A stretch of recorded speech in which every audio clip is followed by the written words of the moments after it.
Поехали, чё?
Хм. Выпуск никому не нужен, я смотрю.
Так, ну что, ладно, хватит, мало ли. Авторское право начнет бухтеть. Заодно, кстати, проверь, будет ли YouTube плакать. А ты тут нашел видос? Именно в YouTube. Что-то не показывает то, что авторское право вдруг начало плакать. Требовать. Посмотрим, ладно. Просто это один из лучших треков. Так-то из-за... Ну, многие знают игру. NFS Most Wanted. Так, ладно, сейчас тогда врублю привычную музыку.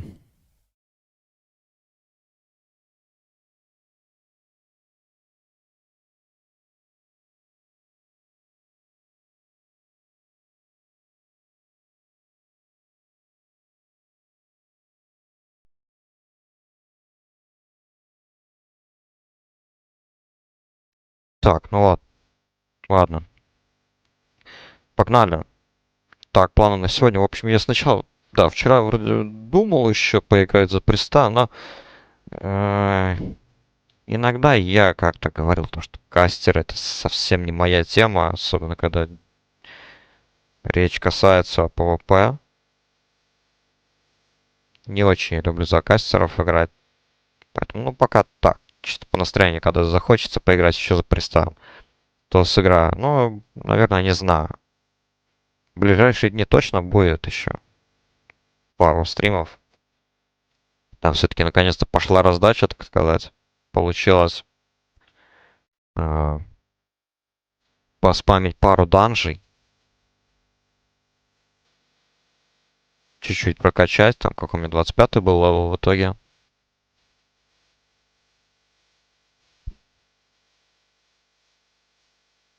Не знаю, посмотрим. Может быть завтра. Когда сегодня решил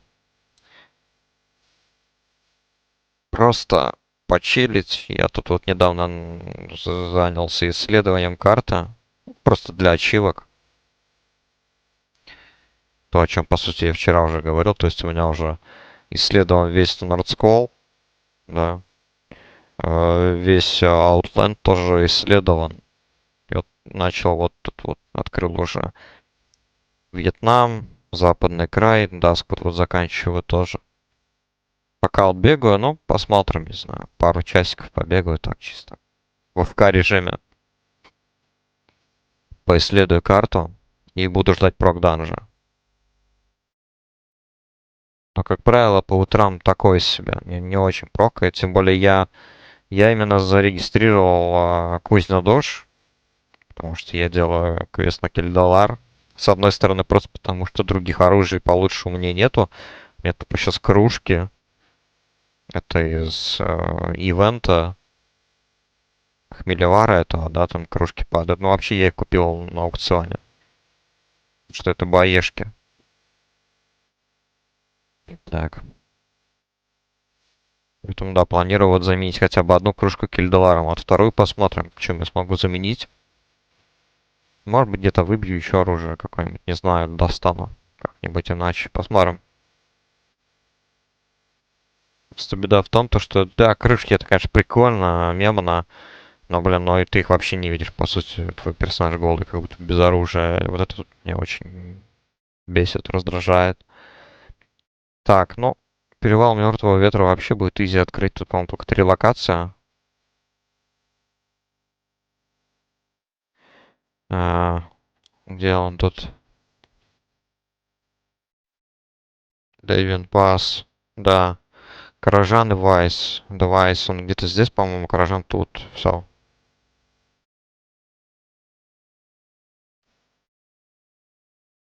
Я даже не помню, насколько его переработали вплоть вот, ну, вот, во время ритейла. Вот сейчас вот как там, что там происходит. Так как Каражан все-таки популярный рейд, наверняка что-то добавили. Но прям, ну, не настолько, чтобы эта локация прям стала хоть заметно популярнее.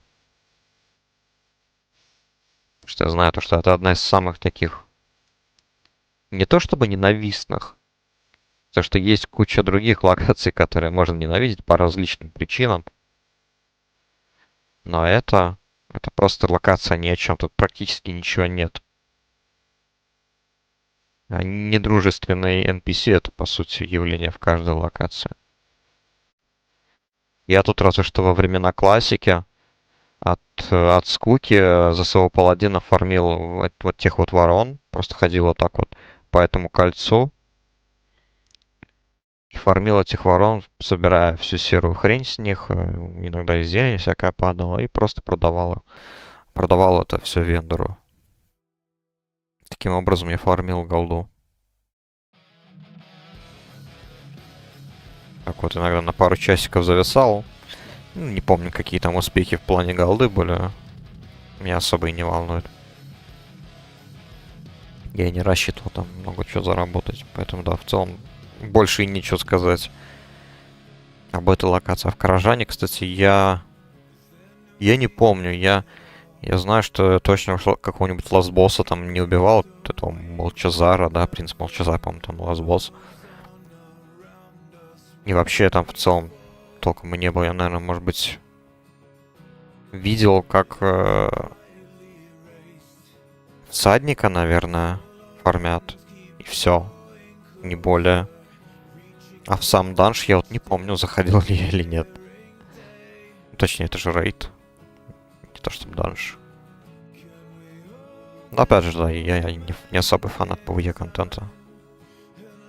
Для меня PvE это та необходимость, которую нужно пройти, чтобы собрать хоть какой-то стартовый шмот для продолжения. Но, к сожалению, в некоторых дополнениях PvE это прям неотъемлемая часть. Вот тот же классик, хоть по моему взгляду классик это один из лучших варкрафтов, но там вот без PvE, к сожалению, никак. Потому что PvP контент, он в некоторой степени трудно осваиваемый. То есть ты можешь, конечно, на изи фармить все. Просто спамить данжи, спамить БГ, и все. Но там нужен еще, естественно, PvP ранг, за который нужно постоянно держаться и потом повышать. Держать планку, как минимум. И потом еще шмот, который, ну, далеко не всегда конкурентоспособный. Его нужно покупать почему-то за голду, к сожалению. То есть в классике еще не было той системы, то, что именно очки чести это является твоей валютой.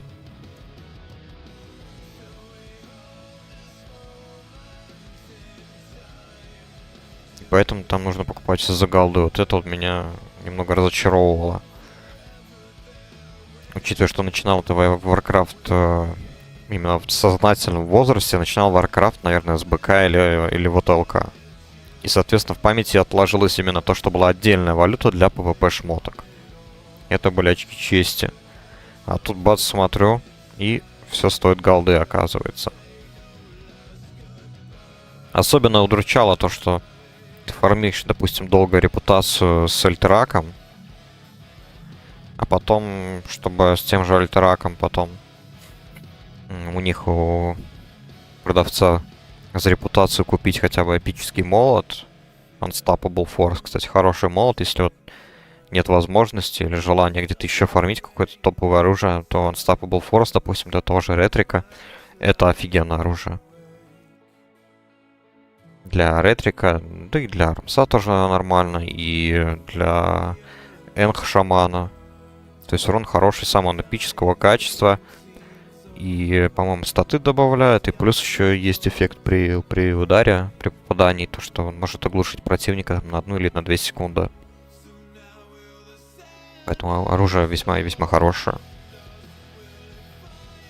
И там тоже, к сожалению, я немного был огорчен, когда для этого оружия нужно было фармить тоже голду. И вот там я прям вообще, ну, через прям не хочу и не могу, но фармил и фармил, пока не смог приобрести этот молот.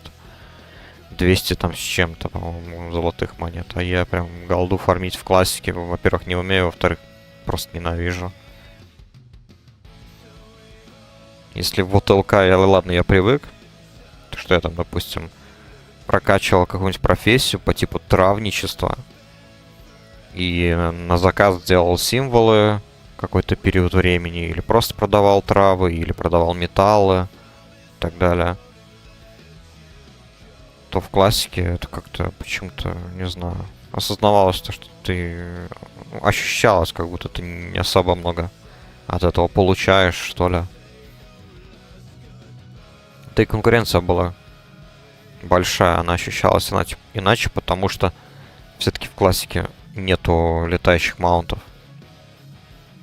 А летающие маунты, они меняют прям все. Что в актуальном контенте ты просто подлетаешь, фармишь траву и улетаешь, все. Особенно если ты друид, которому вообще не нужно иметь... Ага. Не нужно иметь летающего маунта, потому что ты можешь играть за ворона. Понятно.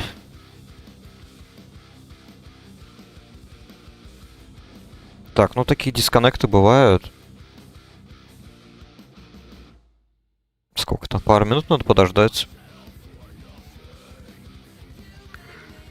Тут хотя бы в стартовом экране показывают то, что у меня вот эти вот 2 кружки.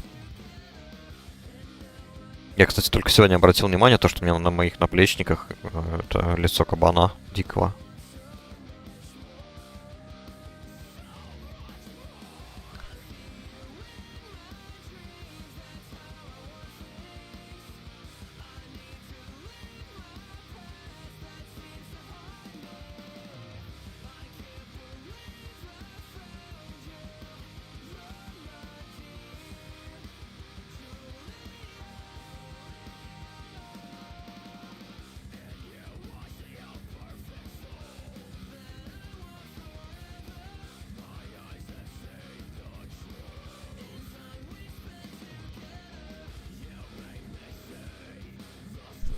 Так, ну еще раз. Ну вот. Давайте еще раз по новой регнем.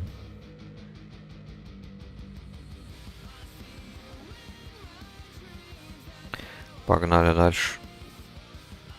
Не знаю, что это за дисконнекты, но они меня все больше и больше напоминают ту помойку, на которой я тоже, кстати, не так уж и мало играл. Это Wolf Circle. Ру-сегмент точно знает. Правда, там еще минус был в том, то, что там были откаты. Прям такие мощные откаты. На несколько минут назад.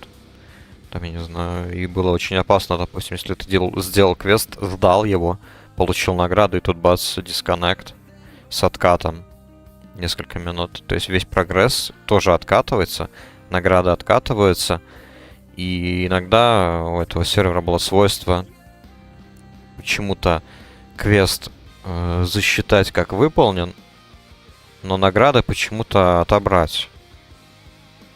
Вот это прям вот иногда прям очень люто бесило, это прям ломало какие-нибудь определенные механики, я не знаю, там, допустим, если ты квестовую цепочку сделал или что. Ну ладно, квестовую цепочку, может быть, и не ломает, учитывая то, что он засчитывает квест, а вот какую-нибудь полезную награду, которую ты вот хотел получить, тут же отменяет. И вот это прям ультра обидно. Пещера, в которой живут мурлоки. Угу. Ладно. Ну, пусть живут. Мне тут не надо. К счастью, эта локация тоже из тех, которая открывается очень легко. Во-первых, не нужно ни в какие уголки бегать, как во Вьетнаме. И во-вторых, тут не так много мест для исследований. То есть все большими кусками исследуется. Это значит, что здесь нету таких прям примечательных вещей. Ну, в принципе, да, тут это место, оно не изменилось еще с классики. Я не помню, с какого дополнения вот эту локацию начали менять. Может быть, в Катаклизме или потом, когда добавили тут еще гоблинскую базу с полетками.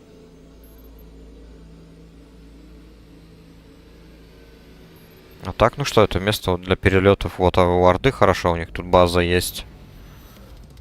Естественно, сюда бегали в классике в затонувший храм. По квестам, ну и там классовые квесты, и просто за лутом. Там неплохой лут, все-таки боссов там много. И по сути все.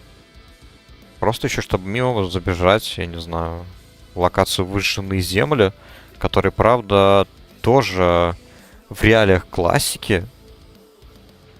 Выжженные земли, если честно, я даже не помню, что здесь было. Наверное, здесь просто было порядка меньше квестов, и все. Думаю, в классике уже те вот квесты были, которые там внизу квестодатели, которые просят тебя собрать различные ингредиенты от зверей, которые здесь находятся, чтобы получить всякие там настойки, зелья, я не знаю. Но вот в этой крепости, по-моему, вот никогда не было никаких квестов. А если и было, то, может быть, там от силы парочка штук.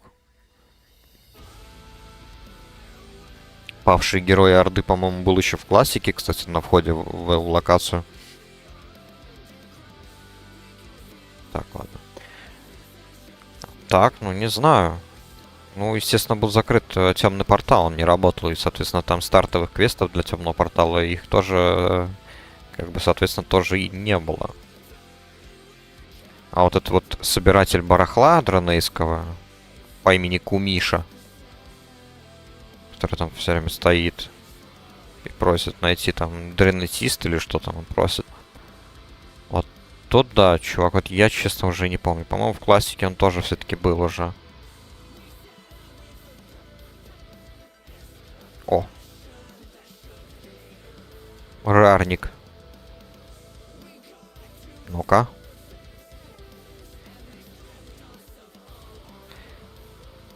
Так, я выбил сумочку. Надо было Липуса, кстати, тоже завалить. И вот, кстати, дронетист выбил. Опа, еще один рарник. И Тиремус Девауэр. Опа, и еще один рарник. Что это за бред? Это, видимо, настолько ненужная всем людям локация, что здесь кругом уже рарники давно реснулись. Но странно, что они прям все так близко друг к другу. Так, ну а Теремуса, я думаю, многие знают. Многие люди, которые в классику именно играли. Потому что это именно тот самый дракон, которого игроки любили вытаскивать на лоу-левел локации, чтобы, соответственно, этот дракон терроризировал это все. Да и, по-моему, даже уже в хардкорных серверах, вот в этих нынешних хардкорных серверах, случаи, по-моему, уже были. Так, ну, в общем, вот это место, да, где обычно вот ты просто фармишь этих животных, чтобы вот как раз-таки выпали вот эти вот редкие штуки. Но учитывая, что я убил рарников, вероятность повышенная с них дропа. Ну, интересно, я смотрю, вот еще один рарник.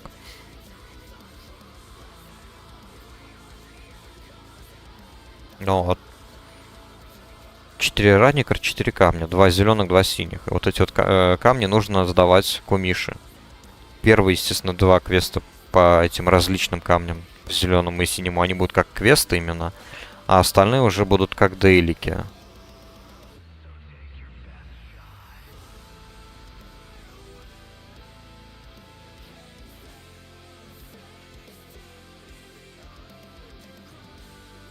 Ты просто получаешь... Ты просто получаешь сундучок или, соответственно... Или мешочек. Так, вот этого, кстати, я не видел никогда. По-моему, даже на... Нифига себе. Офигеть. Я по-моему, даже на ритейле не видел вот такого. Дренея. Прикольно. Да, по-моему, даже на ритейле не было такого.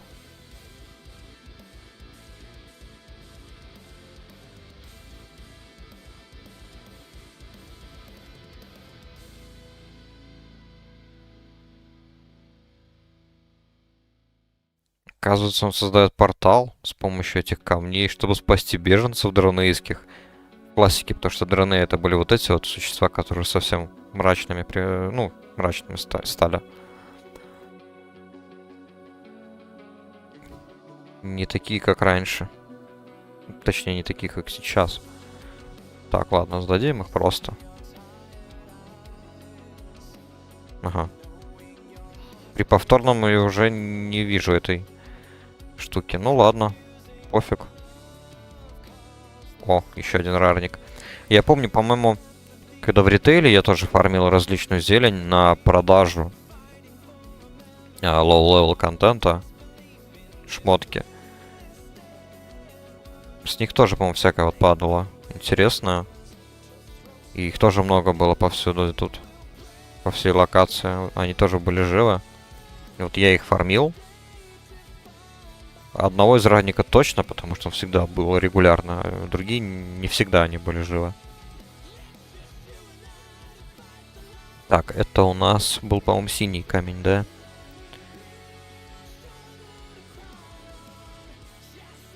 Так вот я, кстати, собирал некоторые вещи старого контента, чтобы продавать их на аукционе ради трансмога.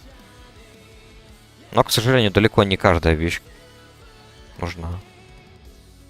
Так, я смотрю, тут мне уже выпали шмотки, которые нельзя будет продать. Ингредиенты вот эти вот. А тут как раз таки те вещи, которые нужны для квеста.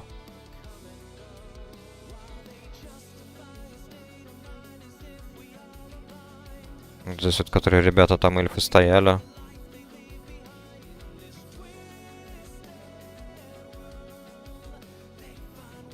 Они принимают вот эти вот все ингредиенты.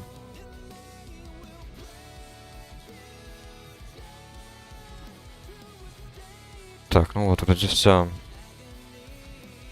Traveler's Cloak. Плащ. А не backpack. Блин, мне казалось, сумка будет. Ну ладно. Неважно. Опа. Какая хорошая масочка. Давайте-ка я вот это вот...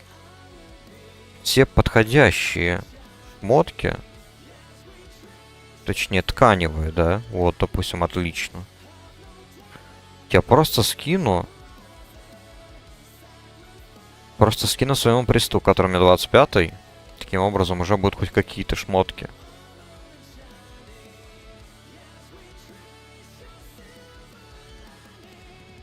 А не подходящие, вот, там, ватные были, кожаные и так далее, да. Скину своему паладину у меня тут на этом аккаунте, вот, который... Этот, кстати, аккаунт у меня был заблокирован. Вот, на того паладина, который у меня сейчас 60 левела, который я тоже буду еще на стримах прокачивать, как прот паладина пока что. Он у меня там наложением чар занимается, и, соответственно, скину все остальные шмотки туда, на него.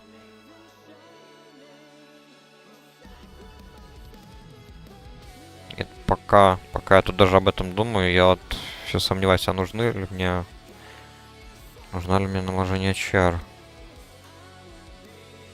Что вчера, допустим, я видел ювелирку, и все бонусы от ювелирного дела. Блин, даже не знаю. У меня вот Твинк ДК есть, Фрост ДК, и у него там инженерное дело и горное. Может быть, вместо горного взять ювелирку, прокачать. Так, все, да?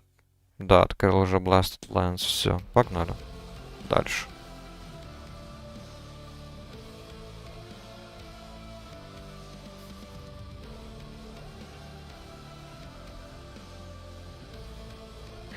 Помню то, что на циркуле был довольно поломанный дроп-рейд вот этих вот тринетистов.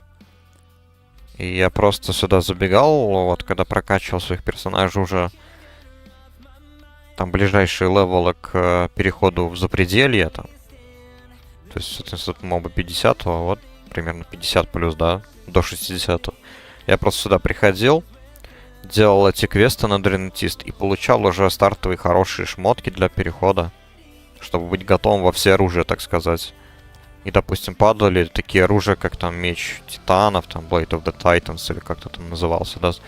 Меч на 44 левел, двуручный меч. Там, по статам хороший. По-моему, он дает 10 выносливости, 24 к силе. Ну или наоборот. Хороший, допустим, двуручный меч был. Там просто и почему-то из сундуков гораздо больше шмоток падало, допустим. Там, допустим, с сундука вот хорошего качества. Так, давайте, может быть, перелетим просто и все. Да, в Редридж полетим. А, не, лучше в Элвинский лес.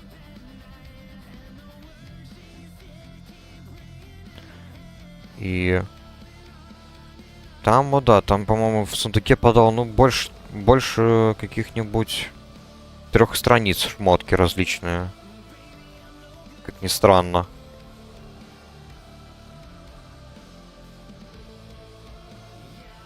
Там прям можно было сразу же одеть хорошенько персонажа. Я тоже примерно фармил где-то по 3 штуки каждых, вот зеленых и синих. Ну, естественно, приоритет на синие, потому что они давали больше шмоток и гарантировали шмотки синего качества. Хотя бы одну или несколько.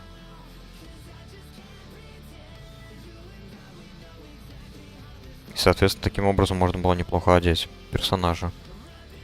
Так, летим тогда в Стормград. Элвинский лес до конца откроет, он остался, наверное... я в нем даже не бегал, ладно.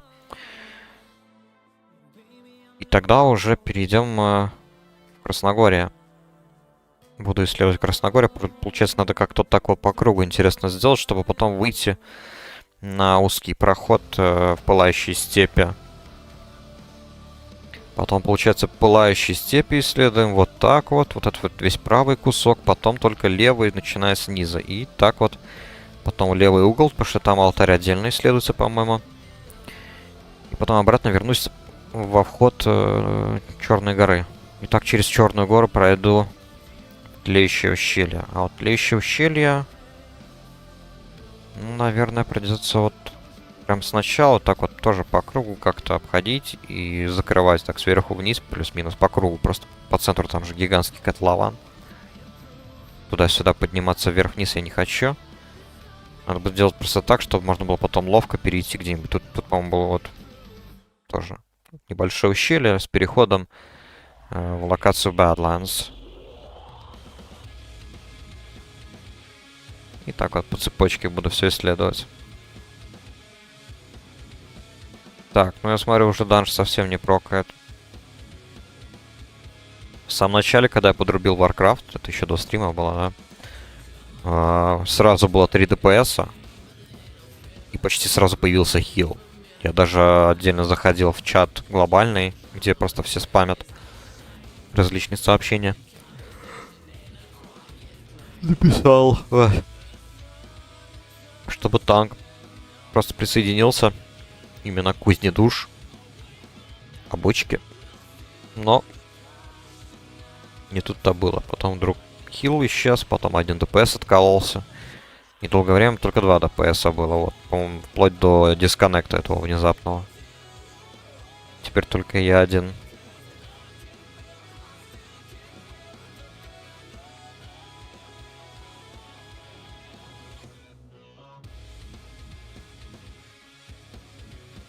Поэтому даже теперь не знаю, как я туда попаду. Наверное, опять придется вечером. Вечером отдельно регать все это. А так, ну хотя бы время с пользой проведу. Получу ачивки. Почему бы нет? Ачивки тема интересная. Смотря какие ачивки, конечно же. Также это тут вчера добавил одного игрока. Надо будет с ним переговорить кое-какие вещи, потому что я хоть и делаю по факту уже несколько твинков, вот у меня уже есть 3 твинка одетых. И 2 на подходе. Это вот паладин 60-го левела и тот прист, который только начал. Они у меня будут твинками. На 79-м левеле. Вот хоть я их всех готовлю, но... Да, и плюс еще сверху, хоть я и немного разочаровался после единственного теста за Frost ДК на БГ, я все равно почему-то больше, ну, все еще симпатизирую именно как раз-таки Frost ДК, неважно. Я хочу из него выжимать по максимуму. Попытаться. Потому что все еще во мне вот теплятся те самые позитивные впечатления о Frost ДК, еще, которые я получил во время припатча на Blizzard сервере, когда я, ну, на официалке играл, вот, так скажем. На официалке там был припатч между БК и ЛК. Поэтому как бы хочется снова вспомнить все это. И, наверное, где это можно сделать, как не на 79-м левеле, учитывая то, что здесь уже прогресс, ну, довольно далеко ушел. И чтобы хоть как-то сравниться с игроками, допустим, на 80-м левеле. Ну, блин, ну не знаю. Я тут очень много голды нафармил. И потратил все на боешки, чтобы не ходить в данж. Не фармить все вот это подряд, потому что в данже я ненавижу ходить. И вот, по сути, ну, почти 5 КГС есть. Но этого мало. Тут люди минимум с 5,5 ходят. 5,5, 6 КГС.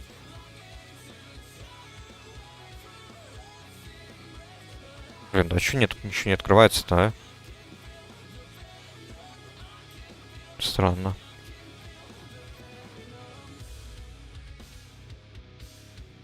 Понятно. Одно место открыл, просто целый полуостров, по сути. Я уже и не помню.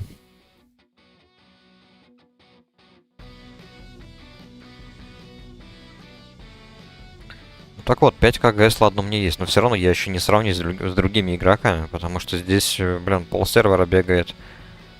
Либо с крутыми оружиями, включая легендарки, конечно же, либо с этими тринками, которые просто бисовые по типу Воли Смертоносного. Вон недавно я был в Кузне Душ, по-моему, забег. Просто забег. Кузня Душ плюс Яма Сарона. У нас был танк. Вообще странно одет. У него просто было только пара шмоток эпических, по-моему. А так в целом у него он был одет в синьки. за репутацию, там, допустим, за репутацию с фракцией ДК, по-моему, и так далее. Но тренька у него как раз-таки была воля смертоносного. И тут я понял, то, что он просто задонатил в магазине Вармейна. Там, оказывается, в магазине Вармейна даже такие крутые шмотки можно достать.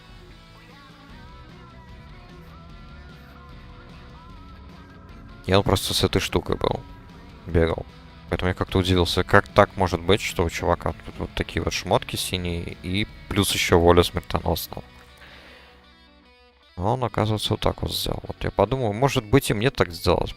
Почему бы и нет? Хотя бы раз в жизни попробовать, каково это. Вот прям вот с настолько крутыми шмотками бегать. А Кильдар я как бы, ну, я сделаю просто для галочки, чтобы вспомнить, каково это было раньше. Я любил делать эту квестовую цепочку. Дэмидж хороший, на самом деле. Я его сделаю еще просто для того, чтобы меньше потом париться над апгрейдами оружия. Потому что если можно, допустим, в магазине Армейна достать бисовые тринички, то и оружие наверняка хорошее можно тоже достать. Соответственно, может быть, тогда Киллар я как-нибудь оставлю типа вот на оффхенд, а на мейнхенд можно и достать какую-нибудь героическую пушку хорошую одноручную. На фрост. ДК. Было бы неплохо. Так, конечно, я еще хочу просто выбить из кузни душ. Там в обычке падают перчатки. А то вот аукционе купил вот единственное, что мог купить. Только вот такие дурацкие перчатки, которые, ну, по параметрам видно, то, что это не на фрост ДК. Это на танка с щитом, во-первых.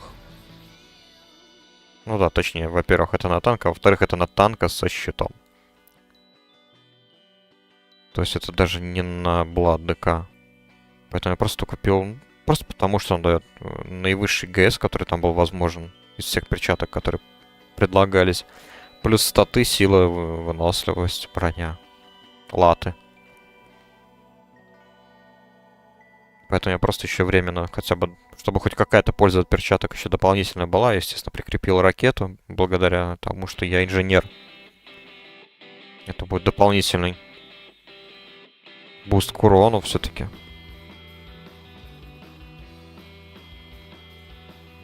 Я так всегда на самом деле делаю. Инженерное дело, моя любимая профессия. Вот алка, во всяком случае. Поэтому у меня еще до сих пор, допустим, эта триничка осталась тоже. По ГСу она.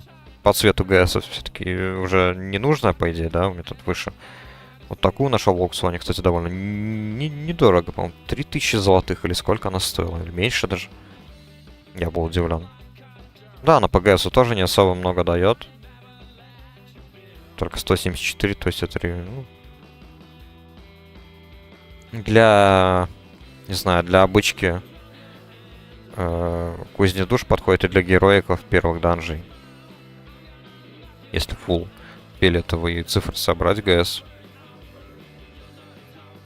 Но зато мне просто понравился эффект сам. То есть есть прок, тоже еще один прок, ударить магией тьмы. Причем такой не слабый удар нанести. Поэтому мне нравится то, что помимо этой триньки у меня еще есть тринька, которую я могу активировать каждую минуту, буквально каждую минуту, чтобы нанести тоже около 1500-2000 урона. И в-третьих, это, напоминаю, у меня перчатка еще, которая тоже 1500-2000 урона от магии огня наносит. Так, а тут природа, магия природа. Это вообще офигенно, 3 типа разной магии. И это еще не считая то, что сам я наношу в основном магии льда. Ведь так? Ну да, Frost Damage. Потому что я через звоящий ветер играю. Темная магия у меня наносится только Plague Страйком, я так понимаю, да? И потом, соответственно, болезнь еще тикает. Все.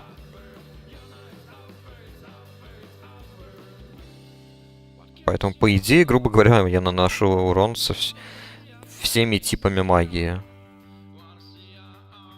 Кроме магии света.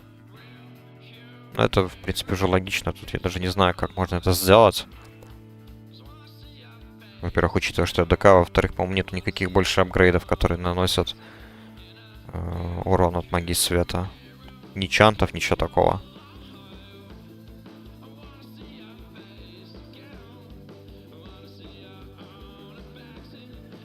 Поэтому вот я думаю добавить еще достать оружие. Одноручку, треньку, может быть, достану. Кельдара, соответственно. Ну, надо будет еще как-то плащ заменить. Тоже мне плащ тоже такой себе. Перчатки вот 100% просто хочу выбить. Просто выбить хотя бы с трэша. Там они дадут по 90 силы, по 90 выносливости. И ГСа будет больше тоже давать. Вот хорошие перчатки. Мне нравится. По-моему, в обычке уже их можно выбить. Ну и вспомнил еще must have, конечно же, поменять реликвию. Потому что эту я просто как для галочки, хоть что-то, чтобы было бы получше, чем дефолтная ДКшная. Это вот после квестов, да, после квестовой цепочки в ДК. Хоть что-то лучше, чем они. То есть я сделал 3 дейлика, накопил 30 монет торговой компании и купил, соответственно, там реликвию. Которая, ну, тоже, судя по ГСу, по сути, тоже какашка какая-то. Ну, это хоть что-то лучше, чем ничего. Эффект тоже мне, на самом деле, не очень нравится, потому что в PvP IC Touch, как бы, не особо-то нужное заклинание. Беда в том, что я уже привык использовать его сразу в паре с Plague Strike, чтобы нанести 2 болезни, потом распространить по всем NPC. Или потом сразу бить Bloodstrike'ом. Но по факту в PvP вот надо будет привыкать в PvP снова-обратно. Снова-обратно. Интересно звучит. Надо будет просто-напросто, не знаю, ну, либо убрать вообще с панельки IC Touch или что. Потому что, по сути, да, он наносит урон чуть-чуть, в отличие от Chains of Ice, но я себе достал именно Steamwall, который как раз-таки еще и наносит урон. То есть теперь мои Chains of Ice тоже наносят урон, плюс еще в зависимости от силы атаки, соответственно, я думаю, это будет как минимум столько же, или хоть сколько-то. Соответственно, это хоть сколько-то лучше, чем ничего, да, или даже больше. Я не знаю, не пробовал.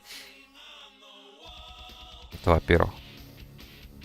Ну, а во-вторых, по сути, они также накладывают ту же болезнь, которую IC Touch накладывает. И плюс дает еще замедление.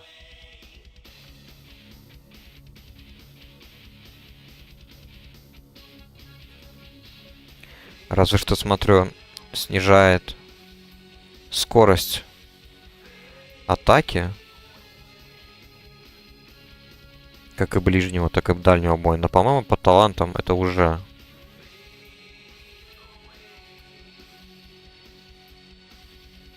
По талантам что у меня там?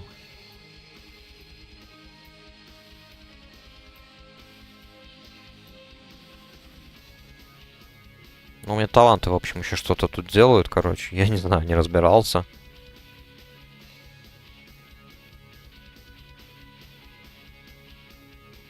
Может быть, разве что по этой причине можно использовать IC Touch во время боя. Я тут еще пытался кое-как по-умному раскидать таланты, но такое себе. Не очень получилось. Просто я еще считаю то, что нужно... Ну, для галочки, допустим, можно оставить вот Death Chill. То есть дополнительная бурст-способность, хоть она на КД в 2 минуты, и она только дает тебе возможность ударить критом в течение 30 секунд после активации. То есть, ну, такое себе. Хотя с моим шансом крита это уже не особо полезная способность. Хз. Но я просто хотел бы еще хотя бы по одному очку вкинуть вот в Chill Blains и Acclimation. Просто чтобы был бы дополнительный источник замедления противника, который сам по себе будет замедлять, и по сути мало кто сможет от него избавиться. Допустим, по-моему, только паладин, наверное, какой-нибудь, который сможет его диспелить благодаря фридому.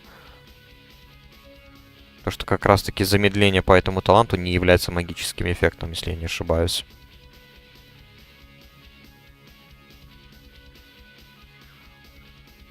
Я всегда вкачивал хотя бы одно очко, по-моему, 2 даже не было никогда. Поэтому, ну, минус 15% скорости вполне нормально. Просто тупо, чтобы лишний раз не приходился память Chains of Ice, потому что, к сожалению, минус этой способности в том, то, что уже в течение вот своей длительности, вот 10 секунд, замедление ослабевает, потому что первичный эффект вообще замедления это 95%. Потом уже минус 10% каждую секунду. К сожалению, так. По мне, так лучше бы оставили, допустим, этот эффект. Не знаю, чтобы он остался на каких-нибудь 30-40%, чтобы последние секунды там как-то так работали. Ну, может быть, посчитали, что это уже слишком поломано было бы.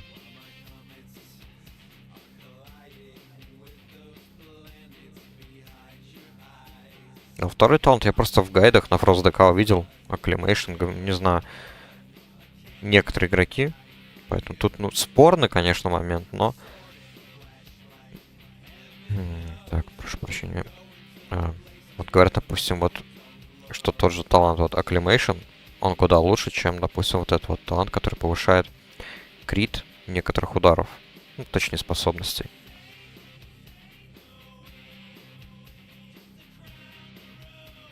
Тут все очень просто. То есть, когда тебя могут ударить заклинанием с шансом вот 10%, допустим, у тебя повышается резист к этой магии. То есть это, по-моему, очень офигенный защитный механизм. Прям офигенный. Просто я не знаю, насколько он эффективен, то есть насколько сильно повышается тот самый резист. Может быть, он и незначительно повышается. Может быть, поэтому и не стоит прокачивать, я не знаю.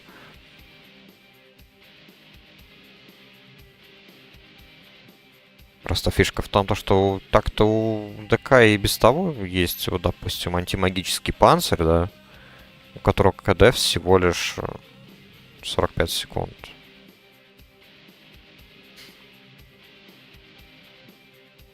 Такс. А что у нас тут? Странно.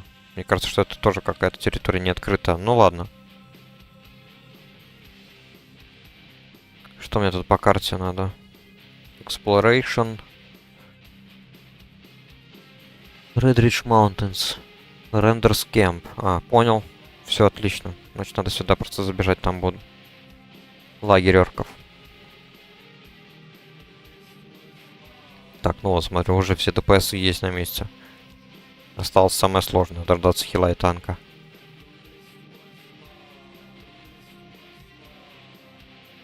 Так что, вот, ну говорят, не знаю, то, что вот эта способность вполне очень хорошая. Помогает, допустим. Ну, я ею никогда не пользовался. Не знаю. Даже вот в тех вот всех видосах, которые у меня там есть, вот на ритейле за Frost DK.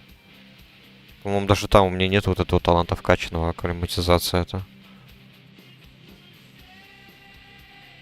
Нигде вроде бы.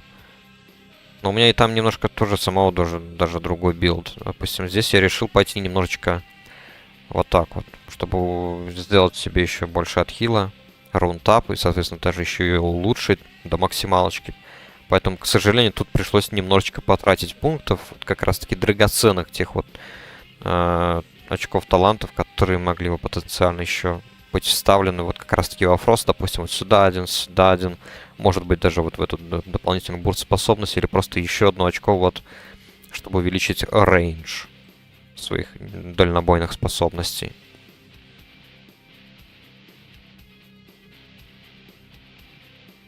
А там у меня, по-моему, был билд, не помню, но он точно... Вот тут вот было прокачано 5, наверное, очков, я думаю. Тут, наверное, тоже... Тут, наверное, 2 из 3, наверное, думаю. Также было прокачано. Но еще фишка в том, что там я вот в Анхоле вкачал. Вот этот вот талант, который, к сожалению, здесь у меня вообще не вкачан. Но я считаю, его тоже как бы must have. Во-первых, он дает хит. 3% при максимальном вкачивании. И 30% сопротивления диспела. Это тут самое важное. Потому что, мне кажется, как раз-таки у Frost DK это вот и есть вот слабая сторона. То, что он не мастер болезней, как Анхоли, а именно мастер ближнего боя. Но все же у тебя остаются все те же способности. Все те же способности, которые усилены именно когда на враге висят болезни. То есть, это, разумеется, вот, допустим, в моем случае это, правда, Bloodstrike, наверное. Уничтожением я вообще не пользуюсь от слова совсем. Поэтому на уничтожение как-то плевать.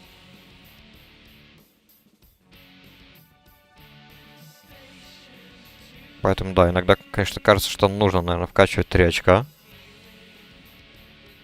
в этот талант. Ну, посмотрим. Когда буду пробовать уже БГ. Просто я очень редко и смотрю, как противник действует. Мне кажется, именно вот в какой-нибудь на арене про игроки, да, они будут постоянно там все диспелить, исцелять, там клэнс кидать и так далее. А на БГ там рандомы в основном играют, и люди даже не додумываются, сколько на себе всякого говна висит. И они просто продолжат себя, допустим, исцелять максимум. Ну, паладин кинет бабл, окей. Таким образом ты себя защитишь хорошо. А так, по-моему, они очень редко диспелят всякие вещи. Ну, посмотрим. Тут, к сожалению, вот такой билд, который вот... Именно вот... не знаю даже, как их можно назвать, вот такие билды. 2 стула, может быть. Что-то типа того. То есть... Попытка усидеться на 2 стула, не знаю. То есть ты хочешь и то, и другое, но не можешь. Вот физически не можешь, потому что просто тупо не хватает пунктов. И это, к сожалению, уже было бы уже overpower. Иметь и то, и другое. Потому что тут у ДК именно вот стартовый тир, допустим, ну сколько максимум? Ну, допустим, условно, тир 3 таланты. Это опустим, так уж и быть. Ну или ладно, допустим, да даже тир 4 таланты, они все слишком полезные. Чтобы их не брать. На мой взгляд. Ладно. Допустим, если посмотреть того же Анхолика. Вплоть до тир 4. Кстати, да, ладно, тир 4. К примеру, здесь вот тоже вот Violence. 3 пункта. No-brainer талант. Берешь. Дальше 2 я бы брал, наверное, все-таки Vicious Strikes.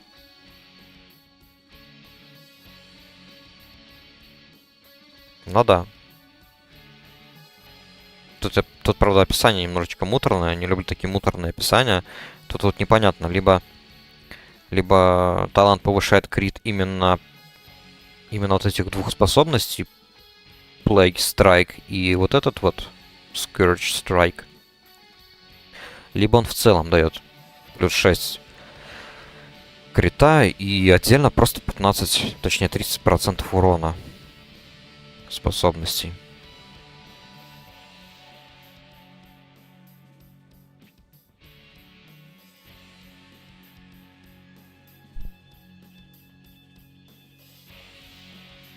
Так, ну сейчас можно на север туда побежать.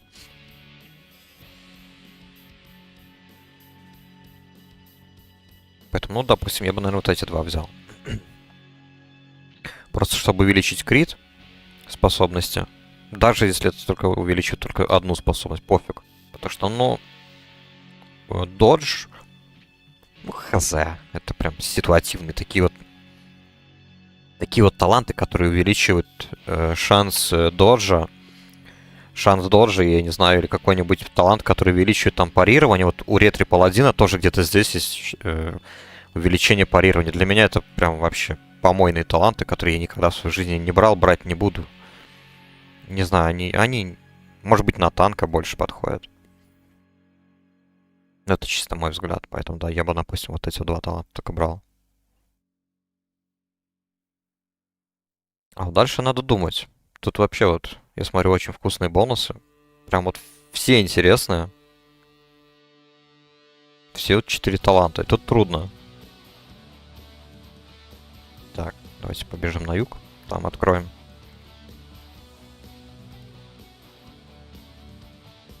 В принципе, очень даже интересно, когда не приходится так часто обновлять болезни. Поэтому, может быть, даже если сюда 2 очка вкачал бы. И возможно, ну не знаю. Может быть, сюда, допустим, одно можно было? А, тут целых 3. 3 очка, которые повышают силу тебя. Но учитывая, что я, допустим, играю Фростом, мне Гуля вообще бесполезно. Я его использую в PvP, допустим, во всех моих видосах за Фрост ДК, где я играл. Я Гулю использовал исключительно только для жертвы. Вот у меня специальный есть макрос сделанный. Я там в одном видосе почерпнул. Специфический макрос, который именно для Фрост ДК работает. Так, как бы тут подняться. Поэтому я его только чисто для жертвы. Чтобы отхилиться. Отдельно бываю редко кликаю, чтобы просто призвать Гулю для дополнительного урона. Но это прям очень-очень редко. Это, скорее всего, если там, допустим, я в Даншеду. Или вот в Альтераке, когда вот я там фармил просто Альтерак. Это просто лишний дополнительный урон по мини-боссу или по ласт-боссу этому Драктару.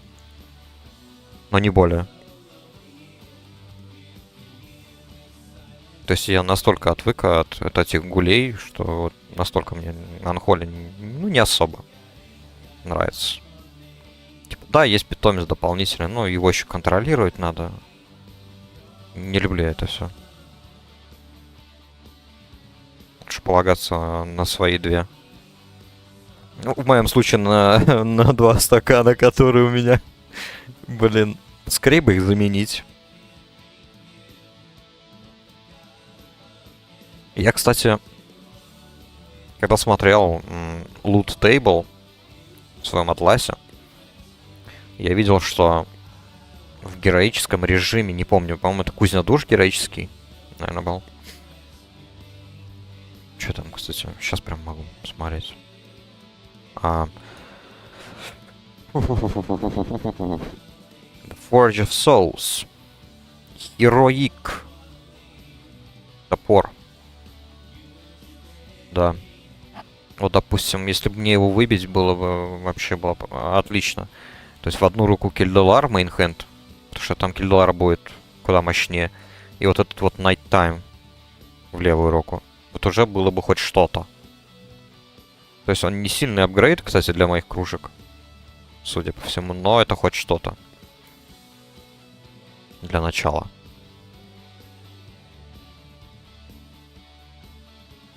Так, ладно, что там дальше по талантам? В общем, ладно.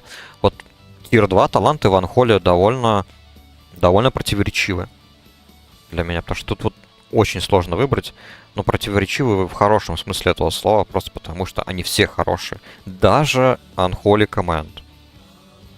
Потому что грипп это, на мой взгляд, один из самых полезнейших вещей в этой в механике. Опа. Фрэнклин the Friendly. Мне кажется, он дракон. Черный дракон, наверное. А, демон написано, демон. Ладно. Может быть, он типа по квесту для охотников, чтобы выбить лук. Классики. Ну ладно, не важно. Так вот, грипп для ДК, особенно вот ЛК, это прям сказка, пушка, бомба. Просто потому что тот же ДК в ОТЛК и ДК на ритейле это просто 2 разных персонажа практически. Естественно, нельзя сказать, что это прям 100% уже разные вещи. Потому что способности это, по сути, в целом одни и те же. Но и к тому-то, что там в ритейле не только ДК, но и вообще в целом там каждому персонажу, это то, что мне не нравится, это каждому персонажу дают обязательный деф, обязательный бурст, обязательный escape, обязательный буст скорости, отхил. Там, по сути, каждый класс может каким-то образом себя вот спасти, условно говоря, да. И вот, допустим, того же ДК. Там есть поступь смерти, которая просто увеличивает твой бег на... Ну, это просто спринт на минималках, короче, для разбойников вот тоже, да. Спринт на минималках, который увеличивает твою скорость передвижения там чисто на 6 или 7 секунд. На 35% всего лишь. То есть это вообще ни о чем. Просто, видимо, чтобы был бы вот такой вот спринт. А еще по талантам там можно получить еще один вот спринт в том плане, то что он меньше длится, но он еще и снимает все эффекты сковывания.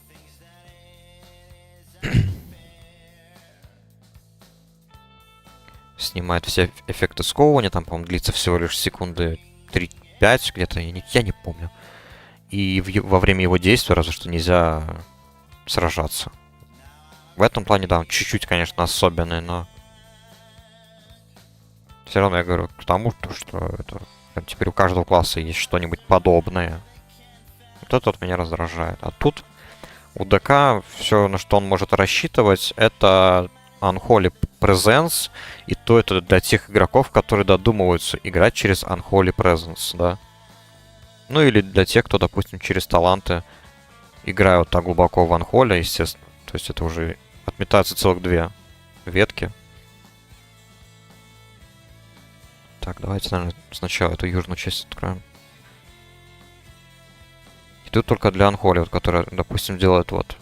Вбивают целых 2 таланта, тратят. Чтобы просто сделать так, что любая стойка будет добавлять им скорость передвижения, да?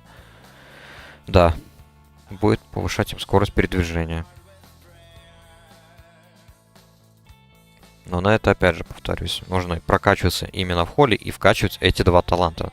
Но, насколько мне известно, как правило, почему-то игроки ЗДК, они вообще не тратят таланты вот на улучшение вот этих вот способностей. То есть вот в каждой ветке есть своя, естественно, Improved Presence соответствующая. Но что-то я как-то не видел, чтобы они прокачивали их. Анхолики, может быть, разве что. Вкачивали. Я вчера в арморе смотрел одного твинка 79-го левела, он анхоли именно. И вот он вкачал именно 2 таланта туда. Но я не знаю, это его выбор.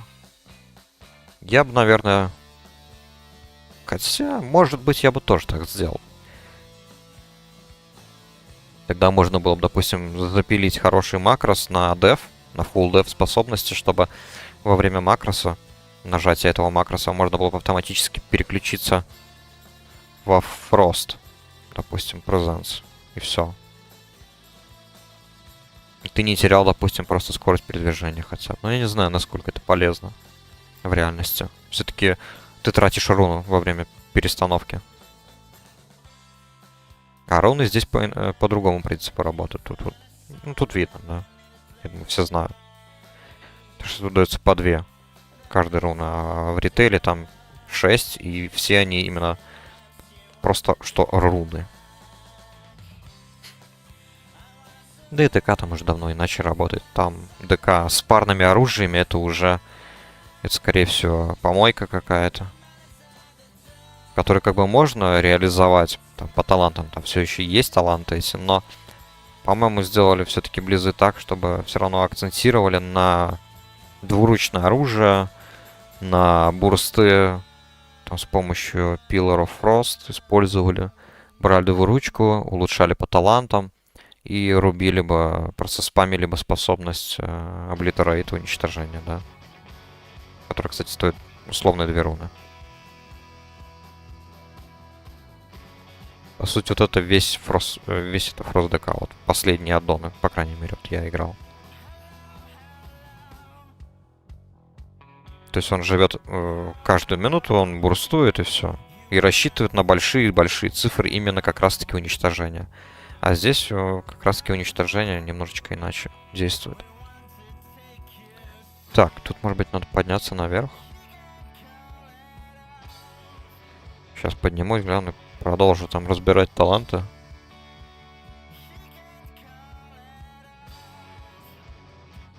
Так, что у нас тут?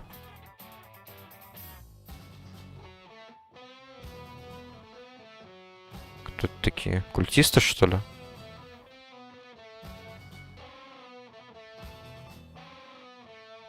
Что-то у меня есть подозрение, что здесь тоже нужно что-то открыть, чтобы просто целый кусок открылся, и все.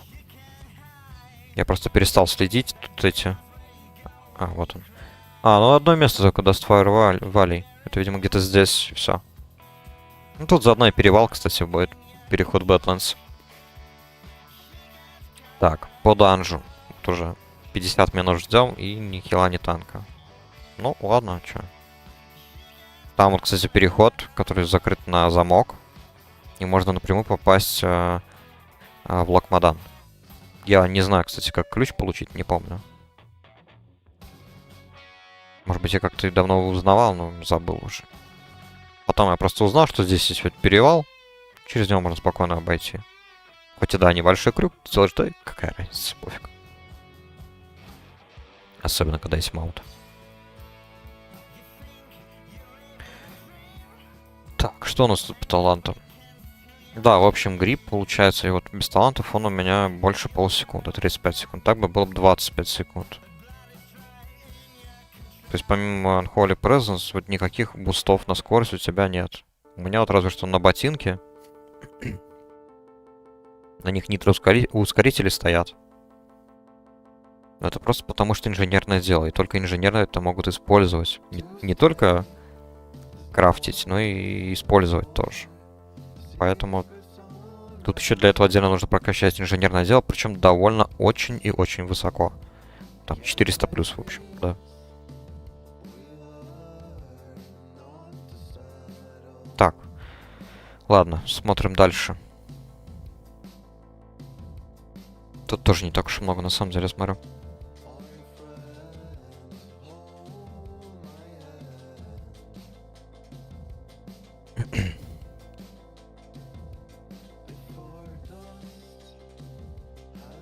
Поэтому, допустим, я бы даже брал бы и вот эти два таланта, чтобы просто сократить гриб. И на всякий случай. Я просто не играю в арены особо, и поэтому я всегда делаю расчет на универсальность класса. То есть я иногда стараюсь сделать в рамках одного спека гибридного бойца. То есть так, чтобы он смог и прожить в ближнем бою против условного вара-паладина, и так, чтобы он смог контр-действовать, сражаться против кастеров эффективно. А также, чтобы он при этом не сильно хотя бы страдал от потери урона. Соответственно, чтобы у него были бы какие-то хорошие прям бурстовые способности. И еще сверху, чтобы все-таки были еще хоть какие-то варианты по отхилу. В этот раз я решил поэкспериментировать и сделать, допустим, вот просто дополнительную способность взял. И, к счастью, Рунтап, да, Рунтап, она, к большому счастью, как и многие способности у ДК, она без глобал кулдауна, без ГКД. И это значит, что я просто могу ее не вкидывать как дополнительную куда-нибудь сюда в панельку, а могу просто вставить и создать макрос. И я просто себе сделал Death Strike вместе с Рунтапом. То есть это просто будет мега хил. Если я не достаю в ближнем бою, то я хотя бы в дальнем бою потрачу одну руну крови и отхилю себя Рунтапом, у которого КД только 30 секунд благодаря улучшенному таланту.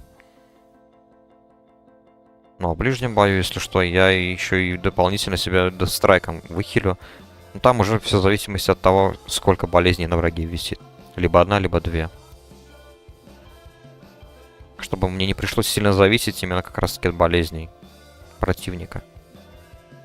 То есть таким образом я стараюсь компенсировать утрату 3 талантов, вот, допустим, здесь вот в Анхоле.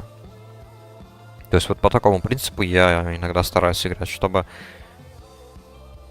не играть полнейшим гибридом, потому что ДК на самом деле это тот класс, который даже в ЛК можно играть гибридом. Примерно по половину талантов кидать в тот же, допустим, Блад и потом в Анхоле. Говорят, вроде хороший гибрид. Получается из-за этого. Ну да ладно. Я же стараюсь вот так вот.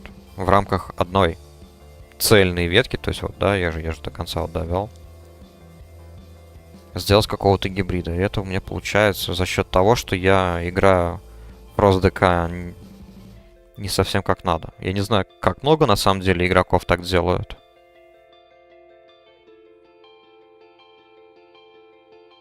Но я, допустим, играю без облитерейта совсем. То есть вот у меня даже на панельке его нету.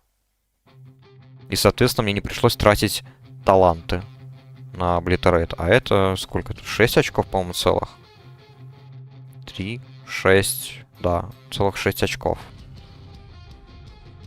По сути, свободные места есть. Сразу же открываются. Тем более тут по-дурацки... Сама способность уничтожения довольно по-дурацки действует, потому что... Потому что, допустим, вот без 3 талантов здесь почему-то эта способность будет при каждом ударе сразу же снимать все действующие болезни на противнике, наложенные тобой. Почему сделали так, я не знаю. Меня это лично бесит. Почему именно эта способность снимает? Может, просто потому что она названа уничтожением? Хз.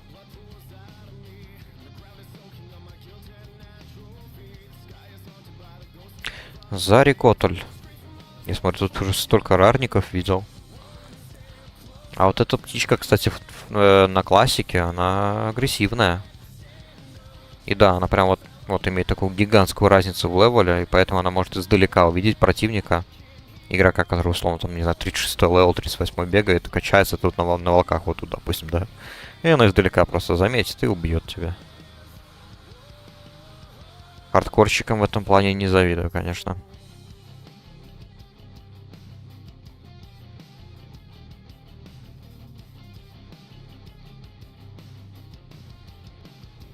Так что, надеюсь, мой вот билд будет вполне нормально работать. Тут все-таки помимо улучшенного, чтобы добраться до улучшенного рунтапа, все-таки я еще добавил плюс 2 крита процента, почему бы нет. Ну и плюс мне нравится то, что в Бладветке можно неплохо так увеличить количество получаемой силы рун. То есть вот этот вот талант, который во время боя генерирует. Потом при убийстве тебе добавляет 20 единиц. И вот этот вот талант во время боя, ну, грубо говоря, да, тут написано то, что вообще, по большому счету, во время уворачивания, получения крита, получения магии и вообще получения урона, ты также можешь получить шанс сгенерировать силу рун при следующем ударе. Я вкачал 2. Я думаю, 2, наверное, лучше надо. Потому что именно как раз-таки 2 пункта показывают то, что именно 2 последующие атаки тебе генерируют руническую силу. Потому что у тебя все-таки парное оружие. А скорость атаки... Вон, 1,5 секунды, грубо говоря, да? Чуть больше. Ну, это 1,5 секунды, в общем, да. Поэтому я думаю, что все-таки, наверное, персонаж успеет нанести за 1,5 секунды хотя бы 2 удара и накопит нужное количество рунической силы. А это целых 20 единиц. Поэтому 3, наверное, уже многовато. Ну, 2. В самый раз, а 1. Не знаю. Может быть, и одного хватало бы. Кто знает. Ну вот сейчас, допустим, меня очень это все устраивает. Я просто до этого у меня был билд немножечко иначе он был сделан. Я убрал вот 2 очка отсюда. И вставил как раз-таки вот в дополнительный бурст одно и вот в это замедление. Потом как-то, не знаю, я не чувствовал то, что у меня было достаточной рунической силы для спама Frost Strike или рунического удара. Который, кстати, у меня добавлен во все основные атакующие способности. Просто чтобы убрать его тоже с панельки.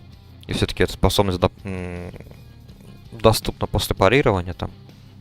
Или как-то так. Вот поэтому я решил избавиться вот от этого одного таланта и тут одного, и вернуть, как у меня было и раньше, вот сюда. Что все-таки я использую Chains of Ice в PvP.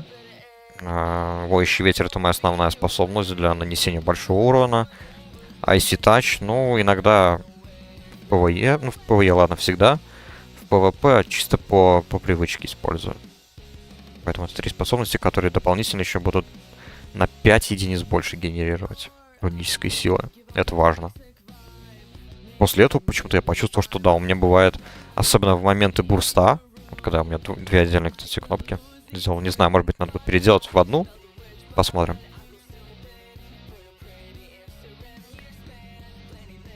Так, как мы сделаем дальше? Локмадан. Ладно, давайте Локмадан, потом пойдем в Дунмарок.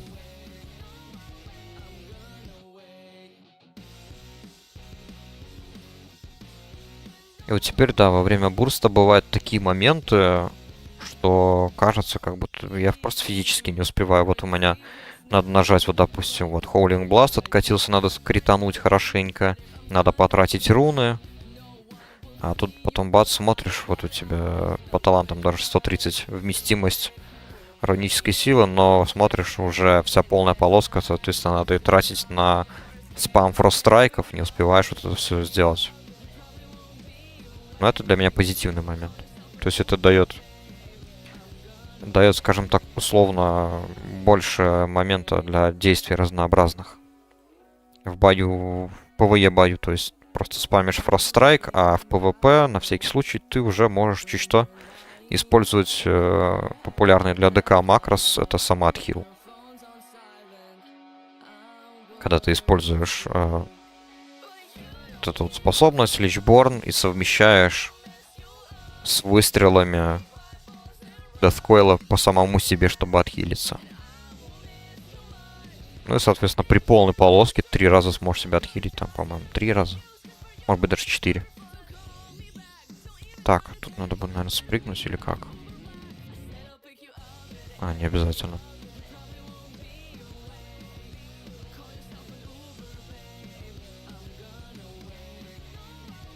Но все равно посмотрим. Мне, по-моему, вот там, когда я играл на припатче, у меня вроде бы все было в одной полоске.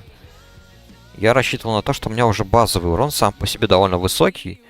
И при необходимости я нажимал уже бурсты. Просто одной кнопкой. Все бурсты. Просто тут в чем прикол?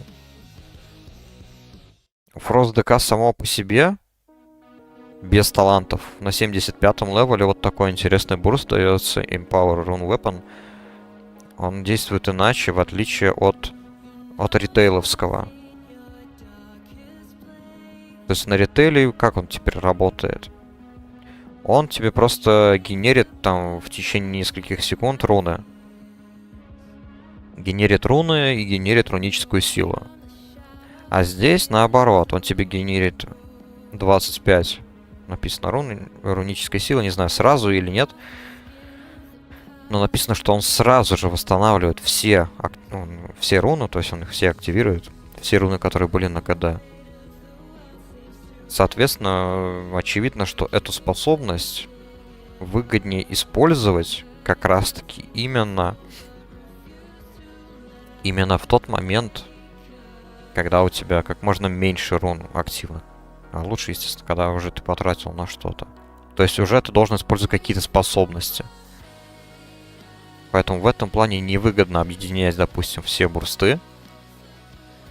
И с нуля, допустим, просто начинать бой с бурстов. Поэтому, допустим, я вот так вот сделал.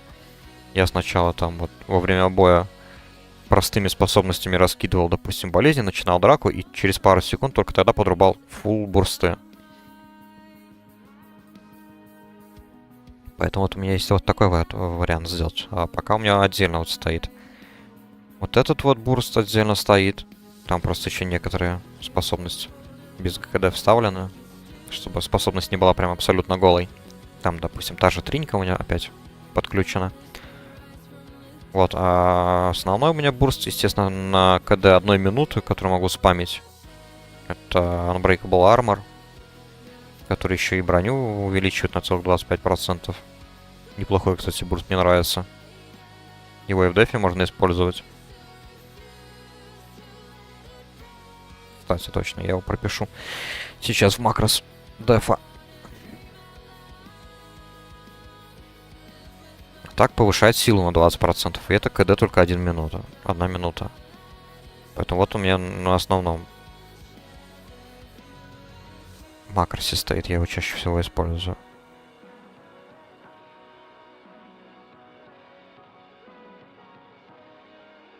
Но так как я уже, в принципе, одет, наверное, я вот думаю, наверное, объединить вот таким же способом и также сражаться. То есть, начиная сначала без бурстов, тратится хотя бы основное количество всех рун. То есть я прожимаю свою ротацию там, да. Chains of Ice, Plague Strike, дважды Blood Strike, Howling Blast. И пошло-поехало. Сразу потом врубаю бурсты и повторяю ротацию. Или нажимаю несколько фростстрайков. И так далее. Там уже по ситуации. Так, ладно, макросы. У меня тут, кстати, вот для персонажей я отдельно, чтобы не забивать места. Деф.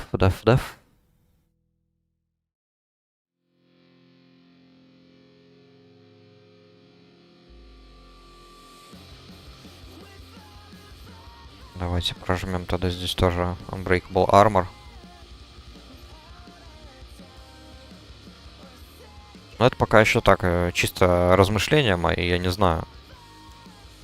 Просто, ну, допустим, на данный момент, как я делал? Я тут же сразу же в начале боя прожимаю свой первый бурст, который не включает, естественно, восстановление всех рун в себя.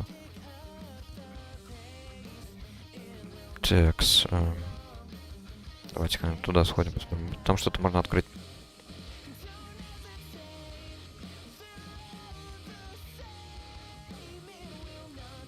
Просто прожимаю и трачу все свои руны. И только потом уже, после этого бурста, я подрубаю второй уровень бурста. Гашетку в пол и тогда начинаю по полной. Мне кажется, это просто лишние действия. Нужно все максимально упрощать. Типа, ну, почему бы нет? Почему бы не упростить настолько? Главное просто запомнить, чтобы не нажимать бурст прям в самом начале.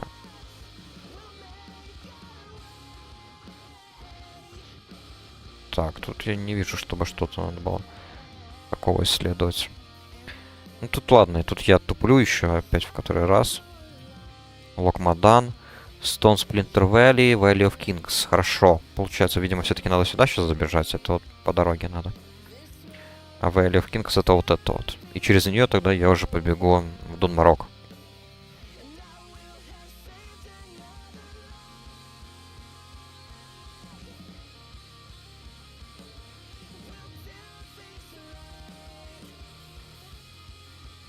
Там уже буду Дунмарок исследовать. После Дунмарога полечу сюда обратно и побегу уже в Болотину. А Болотина, кстати, у меня плюс-минус исследована, по-моему, да? Да. Я тут собирал травы. Я же травник. Так что да, это вот вся моя речь была посвящена бурстам двум. А так, блин, кстати, вот жаль то, что вот ЛК не работают макросы, которые есть вот в ритейле. Вот это вот, конечно, минус. Допустим, мне нравится то, что вот есть команда, которую можно вписать в макрос, которая называется cast, и в квадратных кавычках add cursor, я ее всегда использую, и вписываешь способность. То есть, чтобы накинуть какую-то AOE-способность на определенную территорию. А этот макрос просто тебе сразу... Просто по указателю, соответственно, где твоя мышка стоит, туда и ты сразу кидаешь эту лужу. Допустим, у ДК она есть. И бесит еще тот факт, то что, блин, эта лужа, она у тебя требует все 3 руны по одной штуке. Вот это вот реально очень бесит. Поэтому эту способность я очень редко использую.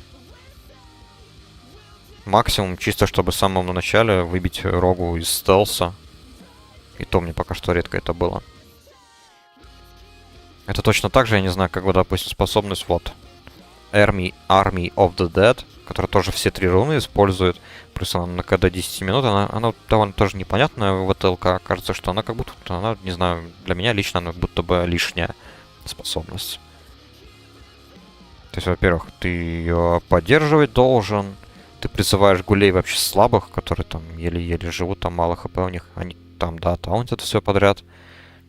Но есть, конечно, один позитивный момент, то что пока ты вот поддерживаешь заклинание, то ты получаешь меньше урона.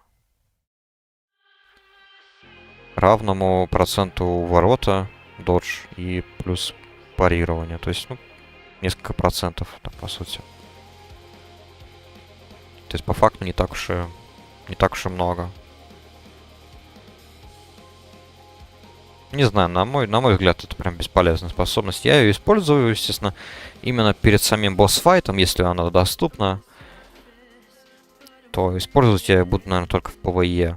А в ПВП, ну, хз. Кто тебе даст, вот, кто в здравом уме, даже неопытный игрок, кто тебе даст вот до конца произнести это заклинание, которое тебе нужно поддерживать там сколько секунд?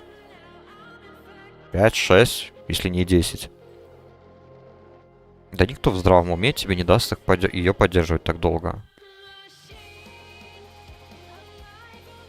Я думаю, просто любой игрок от нуба до профессионала тебе просто кинет сало. По-моему, даже можно обычным салом прервать каст.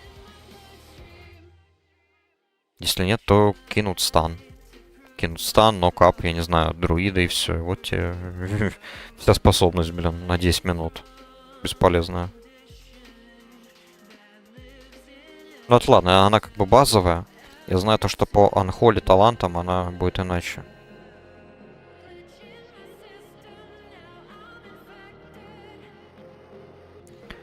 Вот она тут увеличивает. Снижается, по-моему, да, снижается КД на целых 4 минуты.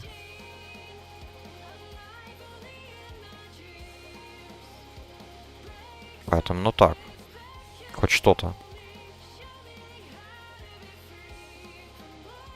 БГ тут пойдет? Нет, спасибо. Я не пойду. Я жду.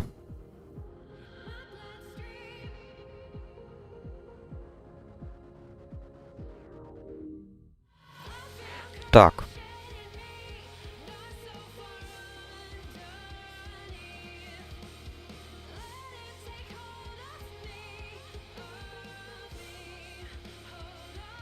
Так, heal, join, force, normal. Вот так вот. Проспамим. Наконец-то у нас появился танк. Поэтому пока есть возможность, надо поспамить. Чтобы присоединился хил. Кузню, душ. Может, не получится. Пока танк не ливнет. Отсюда буду спамить. Тем более это всего лишь обычка, блин.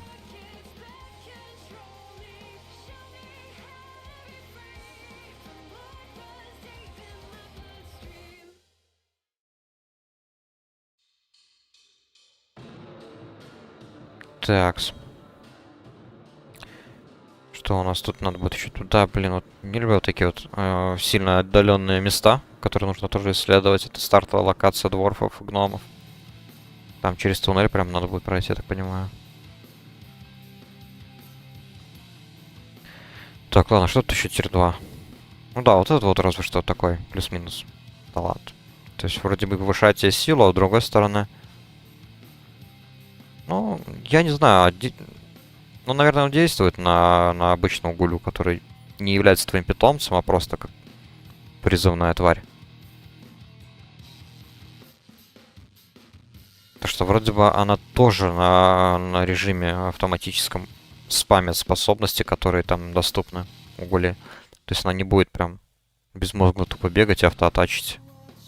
По-моему, он тоже сливает все свои способности, то есть это прыжок, стан, по-моему. Просто беда в том, то, что, разумеется, Фрост и Блад, они не видят панельку, как у питомца. Потому что они, ну, не имеют власти такой, вот как Анхоли ДК. Ну, это понятное дело, ладно. А так, здесь тоже, кстати, вот неплохо.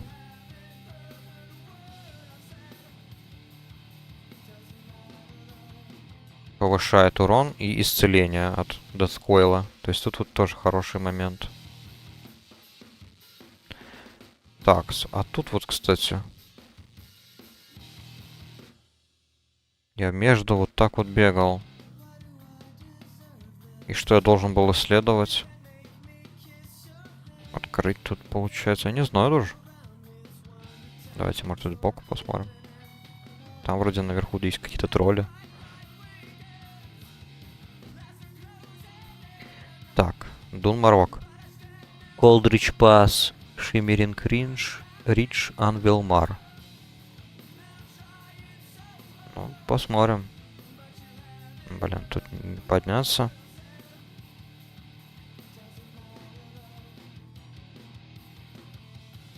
Так, тир 3, ну тут тоже, по сути, понятно. То, что Corpus Explosion, я не знаю, насколько она хорошая, но почему-то игроки за ДК берут ее, эту способность. Я не знаю, я думаю, это бесполезное дерьмо. Никогда не брал эту способность. Только разве что когда подростком играл в WoW и думал, то, что это прям... Чем больше способностей, тем круче, вау. Это логика ребенка, естественно. Тем более она в описании там звучала. Ну, и звучит сейчас, конечно же. Вполне интересно. То есть что, она там заставляет труп взрываться, но для этого все-таки нужен труп. Уже какого-то погибшего противника. Тем более способность требует еще 40 рунической силы. Я, правда, не знаю, может быть, символы снижают цену, но 40... Вон, Death Coil 40 стоит. Frost Strike тоже, по-моему, 40 стоил, но я снизил цену. И Hungering Cold тоже стоил, по-моему, 40, но я его снизил до нуля. То есть я в любой момент просто могу нажать и застанить своего противника на целых 10 секунд. Причем не одного, а абсолютно всех, кто находится скольки? 10 метров. Вот на расстоянии 10 метров просто АОЕ стан. По-моему, одна из лучших контрольных способностей. Тем более она еще... То есть, ладно, да, она не полноценный стан. То есть ты не можешь бить врага. То есть это немножко напоминает покаяние паладинское, да, там называется. По-моему, Repentance, короче. Но с другой стороны, вместо этого она накладывает на всех болезни. То есть враг так или иначе будет получать хоть какой-то урон, так чисто символически, но все же. Так что ладно, тут поэтому, допустим, вот Corpus Explosion я бы не брал вообще. Дальше. Increases the damage of Plague Strike еще увеличивает на 30%. И Scourge Strike, ну тоже такой 50 на 50. То, что Plague Strike Frost ДК используется чисто, чтобы наложить болезнь. И все, не более.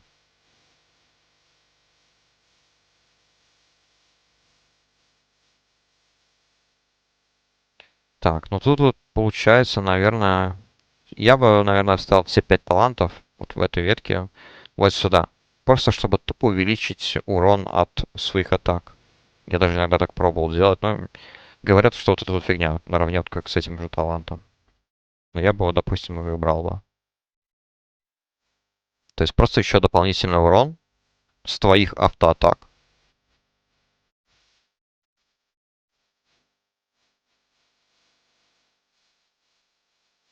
Погнали.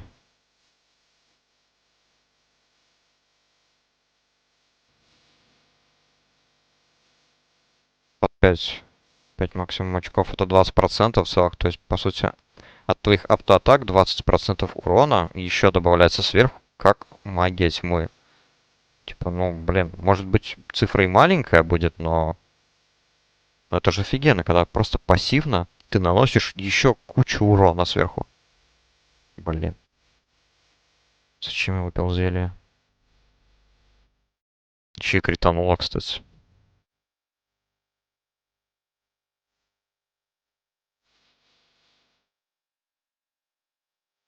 Так, ладно.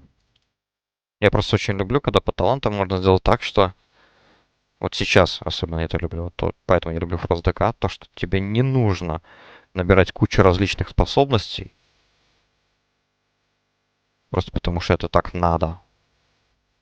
Ты можешь это сократить максимально, создать вот кучу макросов, и плюс по талантам ты можешь сделать так, что еще дополнительно ты будешь пассивно просто наносить кучу урона. Вот в этом плане, допустим, мне нравится прот паладина и вот Frost ДК. Вот. Паладин, прот паладин понятно, просто потому что ответка будет и все. Будешь получать ответку довольно большую. Там всякие разные блоки, контрудары, аура и так далее. Ну, это условно так говорю, на самом деле там все иначе называется.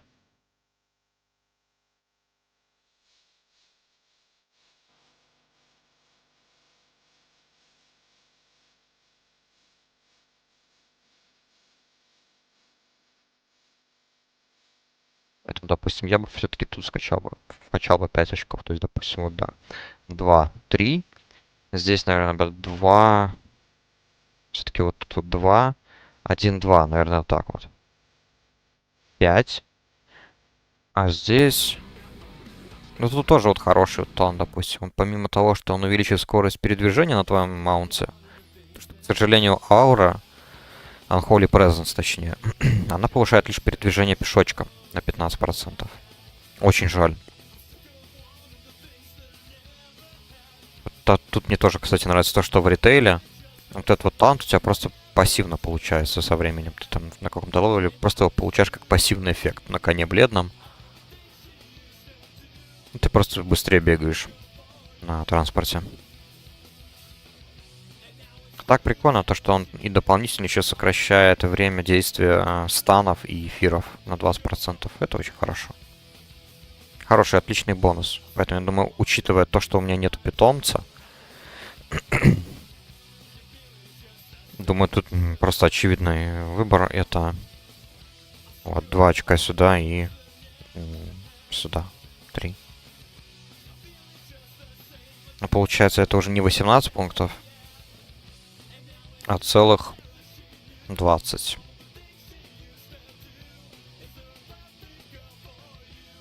По сути, допустим, я бы не взял бы тогда вот этот, а взял бы вот этот вот талант.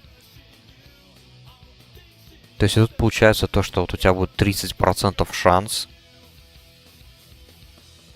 именно автоатакам, а у тебя две одноручки. Соответственно, по отдельности каждое оружие с 30% шансом может нанести еще 25% урона от оружия, плюс 12,5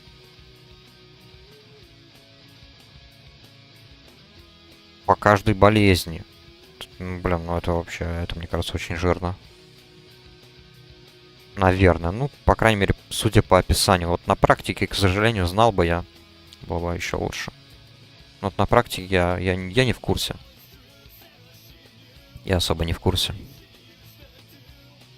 Так, ладно. Следующая остановка. Ну, я думаю, надо лететь, наверное, как? Минусил надо все равно идти, чтобы открыть это место. Когда придется сюда далеко идти, вот через весь зеленый пояс. А если через Тельсамар, то придется идти налево на Минусил. Поэтому без разницы. Летим Минусил и все. Побегаем. Спешить некуда.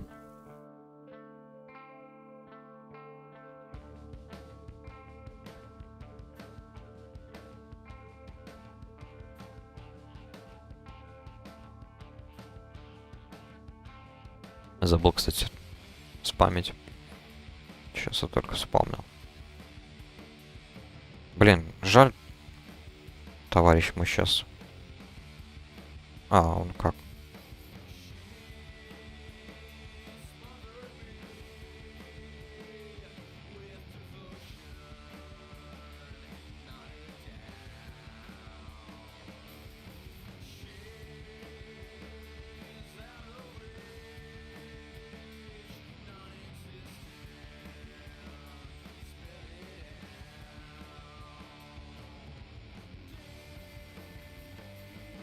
Блин. Он, оказывается, мне уже писал тут в 11 часов. А, во, все равно прокнуло.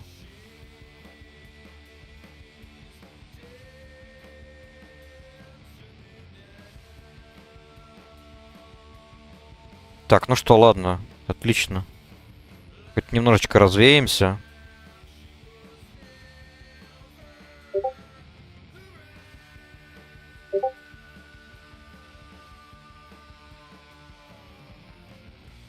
Тоже самому немножечко поднадоело бегать по локациям, хоть это и ностальгия и так далее, и все подобное, но хочется и подраться. Немножечко так. Изначальная цель, главное не забыть в конце закалить киллер. То есть это делается в кузне душ. Я вот вчера перековал его в яме Сарона. Сегодня после ласт-босса надо будет его закалить.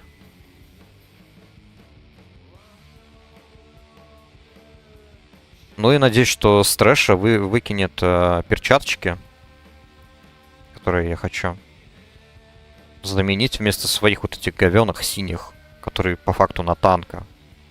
На танка со щитом. По-моему, в обычке они тоже дропаются с трэша.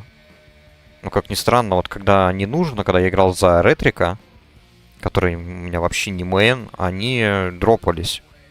А тут вот я вчера ходил в кузню и в яму, и ни разу не выпали эти перчатки. Да и вообще лут с боссов был тоже какашка полнейшая.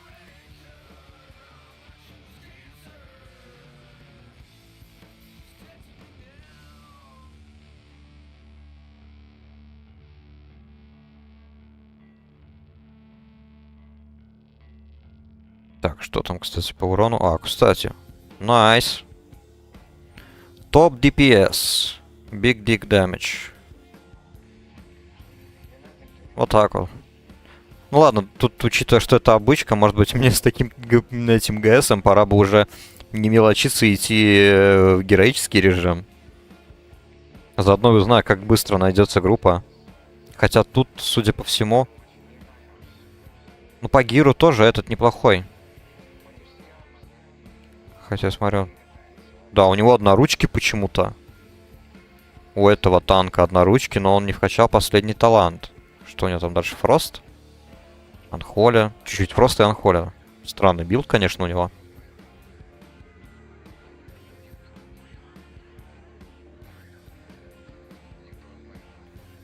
Так, 5, 5, 5, 9. Ну, это хил, ладно.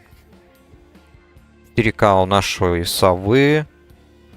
5 ГС у ханта. 3600 у танка.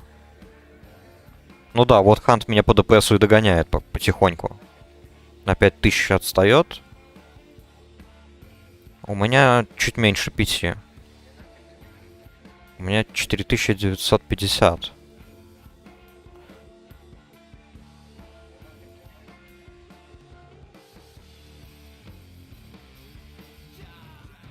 Так, ну я не дам его вогнать себя, нет. И это, кстати, я еще без бурстов играю. Еще ни разу не прожимал бурстом. Но я их всегда держу. Я не знаю, у меня всегда вот такое... Я не знаю, как это назвать, ощущение. Вряд ли это паранойя, потому что все-таки паранойя, когда за тобой следит кто-то.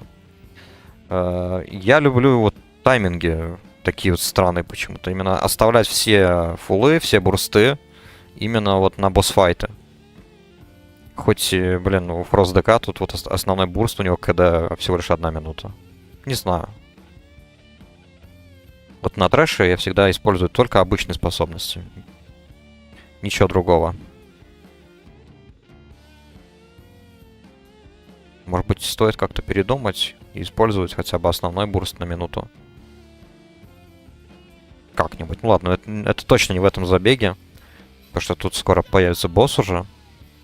Он в том зале находится. Минута, наверное, не успеет откатиться. Мы слишком быстро все зачищаем.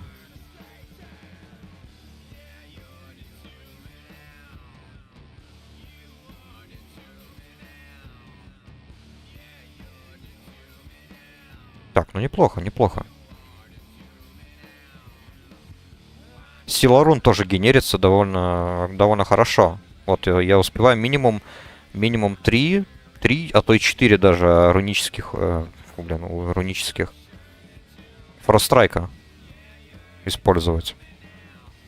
Они стоят 32 рунические силы, и плюс ко всему этому, может быть, иногда у меня и прокает рунический удар тоже. Потому что иногда все-таки цель на меня переключается. Так, ладно, сейчас подходим к боссу, посмотрим, что он там дропнет. Перчатки, правда, вот не падают, жаль. Надо будет еще в Дискорд зайти, там мне что-то написал. Может быть, он еще захочет сюда походить. Я так не против. Мне потом в зал отражения идти, я так понимаю, следующая часть.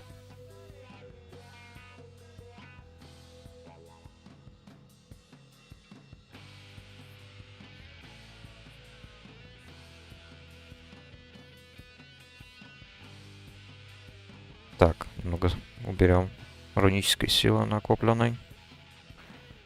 Надо было сразу призвать моих гулей, блин. Давай вот сейчас вот это сделаю, пока не поздно. Так.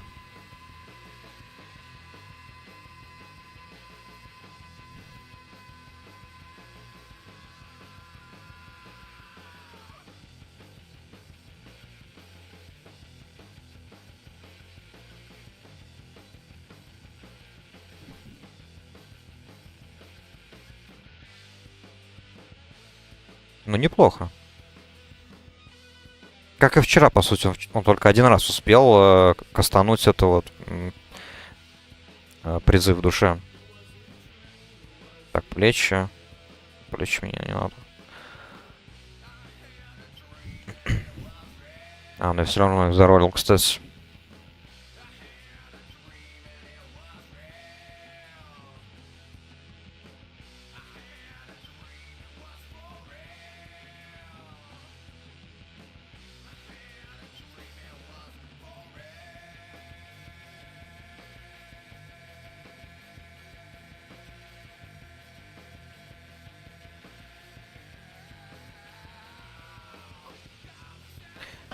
Так. Подходим уже к ластбоссу. Да, причина, по которой можно любить этот данж, это относительно понятные механики. Если один раз пройти, то уже потом будет всегда понятно, что нужно делать, что не нужно делать. И, соответственно, тот факт, то, что здесь только два босса.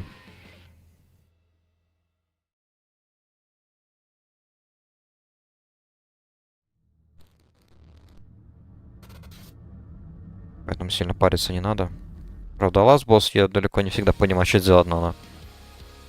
Допустим, вчера, когда я его проходил, мой аддон почему-то не писал, когда нужно прекратить наносить урон. И почему-то в самом начале боя один из наших ДПСов просто задох сразу. Как будто он, я не знаю, получил рефлект урона весь в себя, и все. Хз.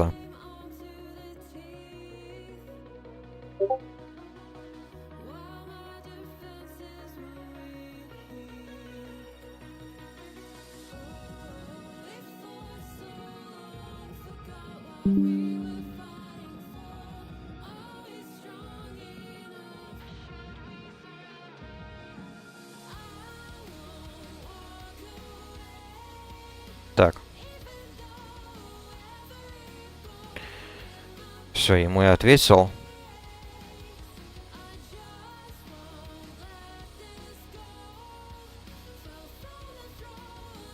Стоп damage. Только бурсты нажал. Мразь. Сколько секунд я потратил, блин.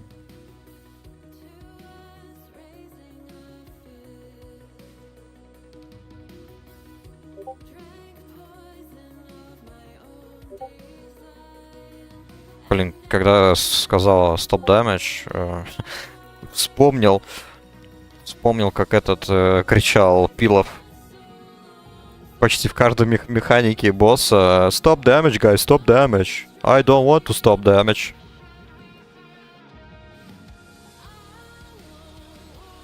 Так-то, блин, вот в такие моменты я, конечно, его понимаю.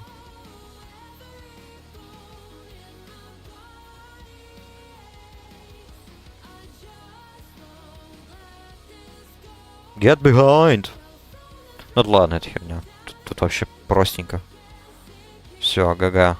Хорош. Хорош. Хорош. Так, ладно. Спокойно.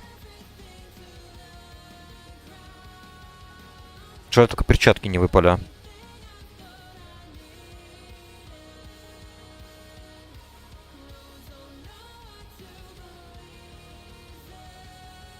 А он тоже делает, кстати.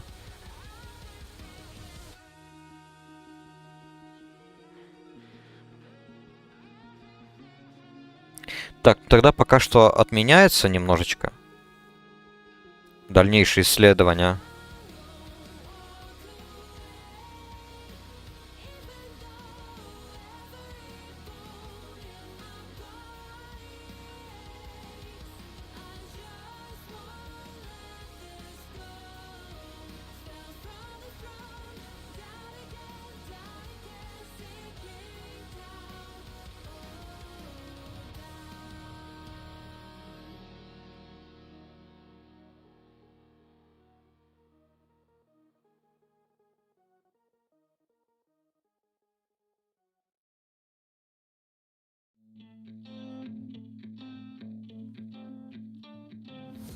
Так, сейчас вот я ему написал, может быть, он мне поможет похилить.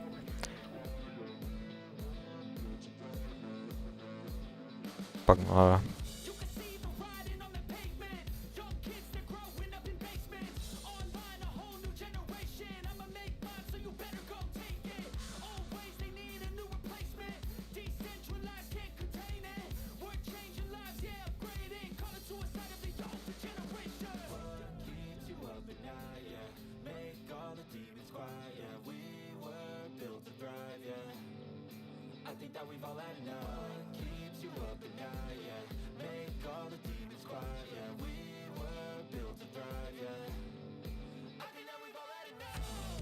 Так, вспомнил, да.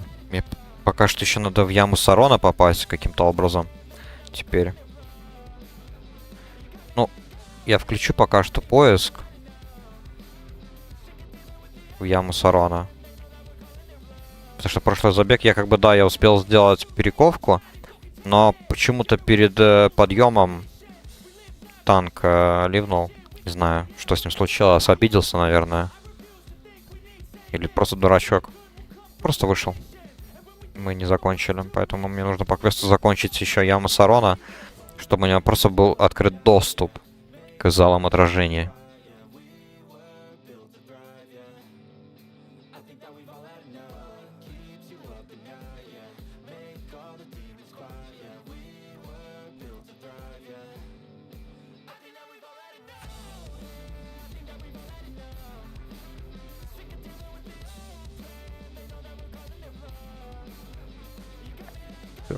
Так. Где-то я уже тут в режиме летел. Так, надо сдать снова сюда, да? Или wait, what? Frozen Halls. Kaladis Bright Spear.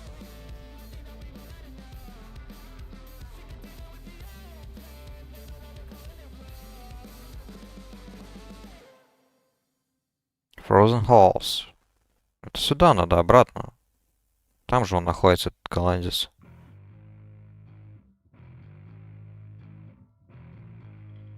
Так, ну в яму Сарона опять такая же херня, что и с кузней душ. Никого нету.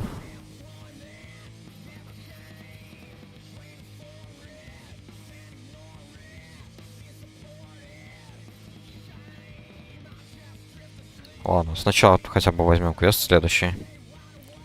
Вчера, кстати, вот тут лечу, я так понимаю, это, наверное, кладбище дополнительно, да? Недавно видел на границе с этой вот, с локацией, PvP локацией Wintergrasp. Там, видимо, какое-то кладбище или что. Там просто какой-то ботовод. Видимо, не знаю. С кучей баланс друидов фармил.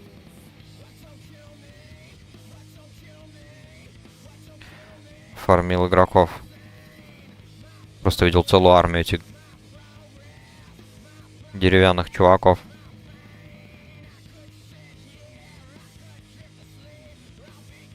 Так. Кельдаларс Компульсио. В залы отражения. Но я не могу в них попасть, ведь так? Да.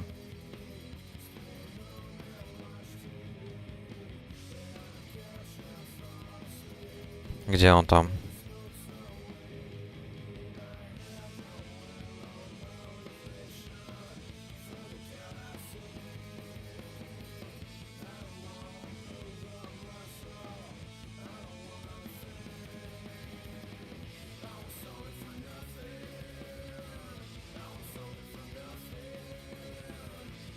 Так, ну, если уж не так активно все происходит, то так уж и быть, я, наверное, возвращаюсь. Хотя, чё я тут туплю вообще? Так вот сделать. Телепортацию. В наш оплот. И оттуда начну ну, точнее, продолжу исследовать. Все, с той стороны. Делофт.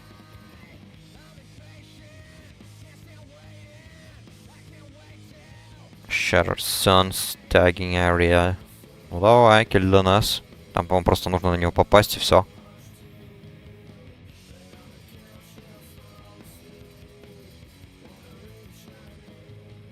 Потом вернусь обратно и побегу в эльфийские земли исследовать. Всю карту. Так, в итоге пойду с севера вниз и так вплоть до локации Wetlands.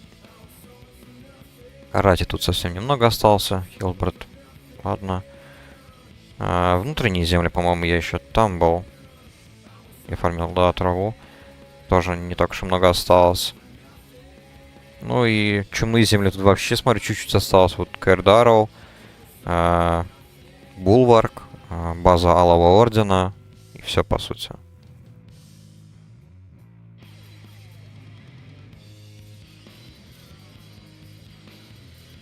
То есть некоторые локации еще не так уж и все страшно.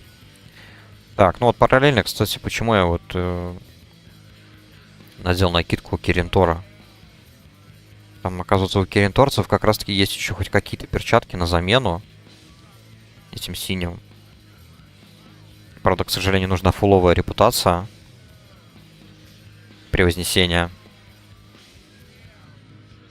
Надо бы тогда квесты просто поделать за Киринтор. Как раз-таки еще в Борейской тундре они есть. Я их не делал.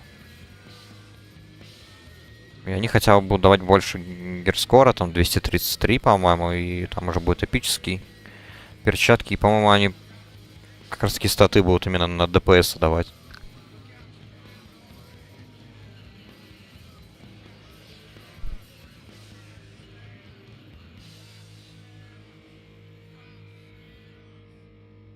Тогда и на нее тоже прикреплю ракету, а дальше уже будет видно. Как поступим.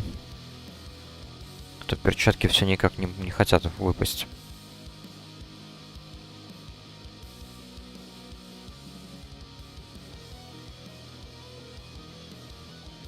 Так, он мне пока что не отвечает. Видимо, у него там тоже...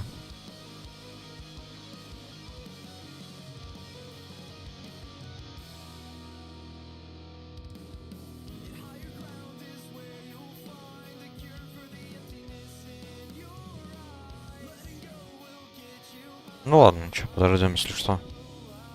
Если вдруг еще раз напишет. А так пока что жду просто группу. В целом. Опять хил танк. Ну посмотрим. Если что, тогда я уже не буду тут прям часами долго сидеть на стриме, ждать именно очередь. Тоже понимаю, что это скучная вещь. Это тоже, кстати, 2 часа стрима прошло.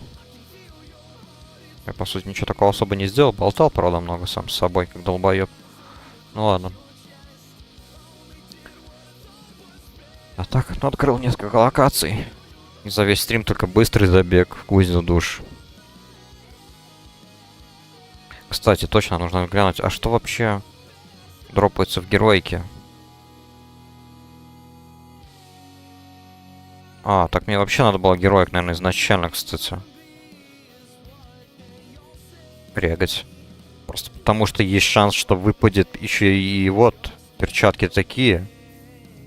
Блин, а я идиот, оказывается. Помимо того, что может топорик выпасть, так еще и перчатки. Блин.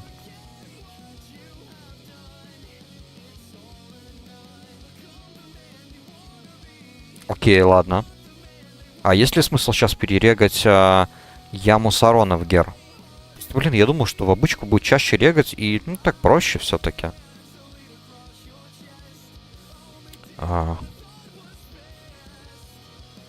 Такс, такс, такс.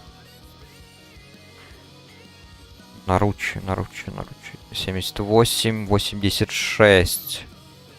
Понял. Мои лучше. Ноги не на меня. Шея. Шея тоже нет. Кинжал. Понятно. Значит, мастер кузни нет.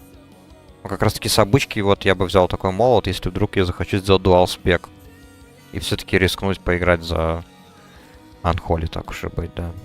Так, Ик и Крик. Триничка на танка. Так, тоже вообще бесполезный лут.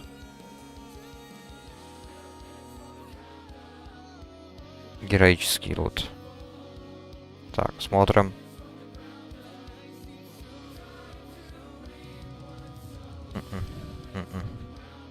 Нет. Нет. Колечко разве что, в принципе, подошло бы на замену. А, не, погоди. Айтем левел ниже, поэтому гирскор будет ниже. Поэтому нет, спасибо. Даже если вот это вот мне на танка, но пофиг.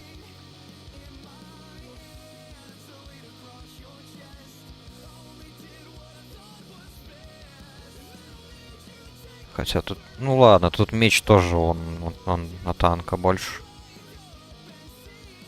Просто там он хуже. Как-то урона почему-то меньше наносит. Общего урона. Поэтому это будет хуже. Так, ладно. Трэш-мобы. Ну вот, в нормале перчатки тоже падают. Теперь обратно летим в Lights Hope. Чапел. Так, в героическом моде. Ладно. Ну, получается, значит, вот яму Сарона героик мне вообще бесполезно брать. Даже с точки зрения лута. Поэтому нет смысла стараться там что-то наносить больше урона и так далее. Сильнее, ну, боссов посильнее брать тоже. Ну, единственный вопрос, чаще ли прокает? А вот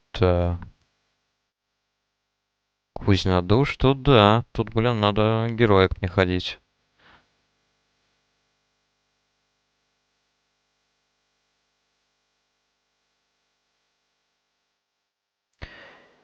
Скорпион, кстати, точно, я так понимаю, Скорпион хорошая ДД-тринька.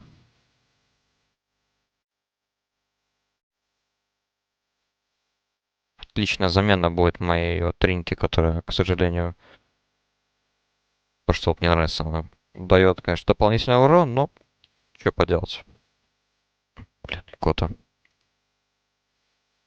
Так, а так, что-то еще, ну да.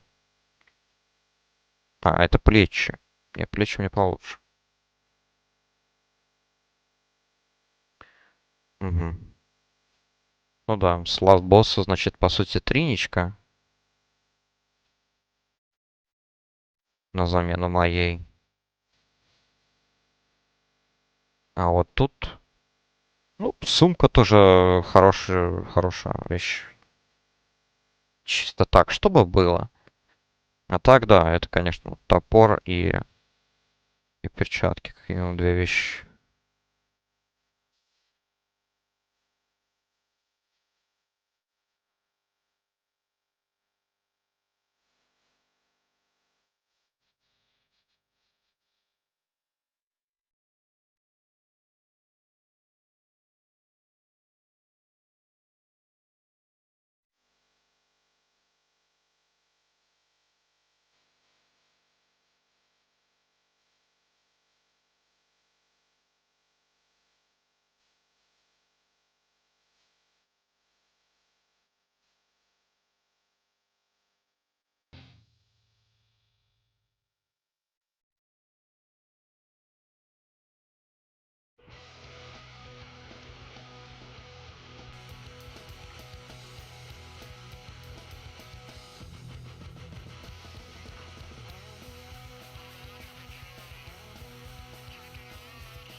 Так, ну вот я ему отписал. Какие мои планы вообще в целом на ДК сейчас. Касаемо этих вот 3 данжей. Так, что у нас, кстати, тут по урону-то?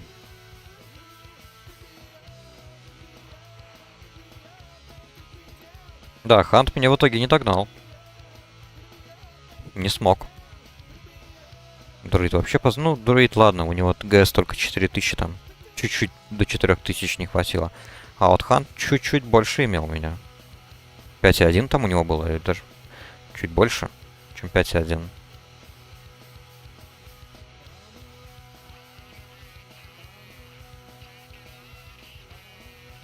Explosive Trap. Третье место по урону, что? Возможно, вот причина, по которой я выше его. И это просто банально потому, что это Сурв Хант.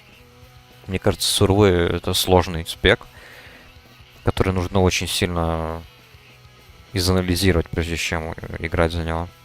Прям именно эффективно, что в ПВЕ, что в ПВП. Там у него способности довольно-таки интересные. Выстрелы, я имею в виду, там, взрывной, там, темный выстрел, вот этот вот, да, который там... Который имеет общий кулдаун почему-то с трапами. То есть дополнительный дот-эффект. И укус виверны. То есть это яд, который кидает сон. Интересно, конечно.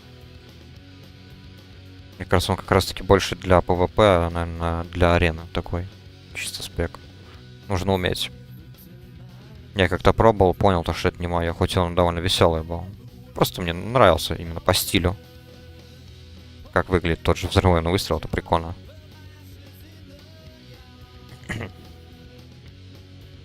Так. Тут, по-моему, проход был, да. Так, давайте-ка сразу откроем окошечко. Где у нас тут Eastern Plaguelands? Списочек не маленький.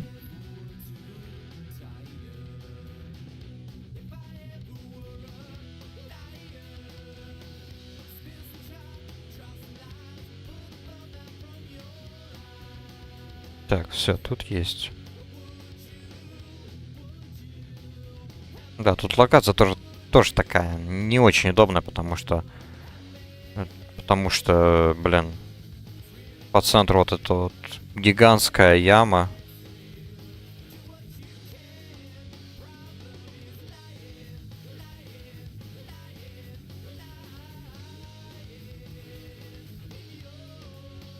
Она будет мешать.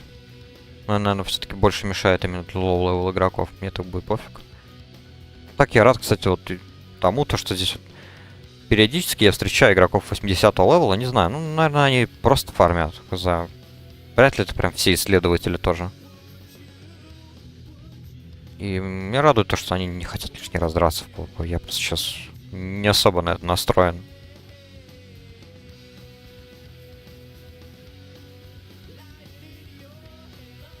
По крайней мере, пока я просто в себе не особо уверен,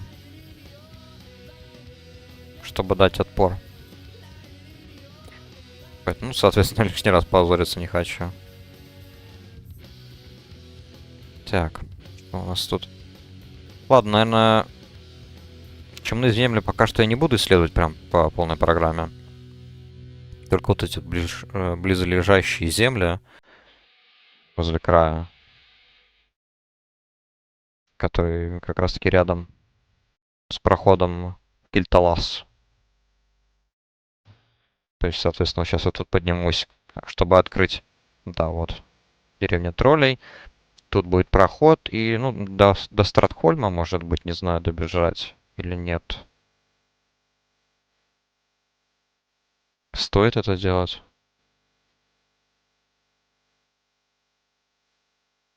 Так, ну, допустим, вот до башни. North Pass Tower. Так, тут я смотрю, эльфийская база.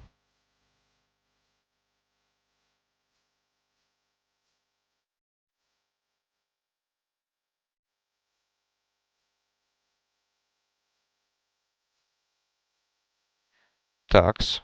Тут у нас есть. Ну, пофиг, ладно, можно до Страткольма прогуляться. Там уже будет видно, какие точки надо будет открыть. Я постараюсь либо по памяти, ну или просто уже пройду, потому что там, я знаю, туннель будет. Максимум до туннеля дойду, в сам туннель уже не полезу. И обратно. Хотя тут есть вероятность, что, скорее всего, откроется вся зона. Потому что здесь, типа, вот, Plaguewood, да. Видимо, получается Plaguewood и остальное как Страткольм. А вот тут, кажется, как будто тоже надо что-то исследовать. Ну, добегу, ладно, пофиг.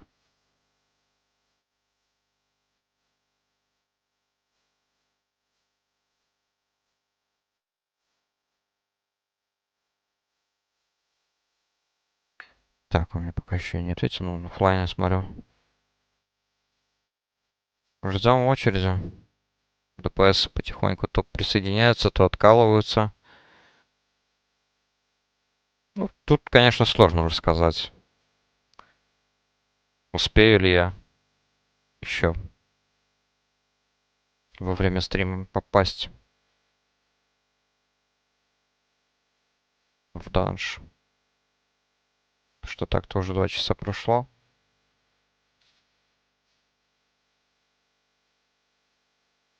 Я, может быть, еще пооткрываю какие-нибудь локации, наверное, буду закругляться потихоньку.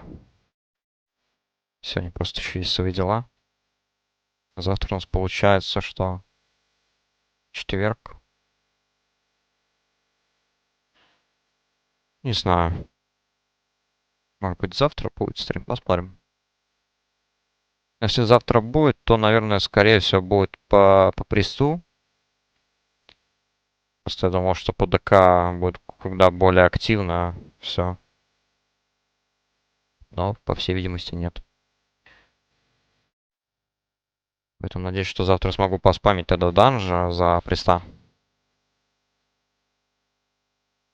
Прокачаться маленько. Так, ладно. Тут дошли до конца. Возвращаемся теперь вот сюда, вот на эту дорогу.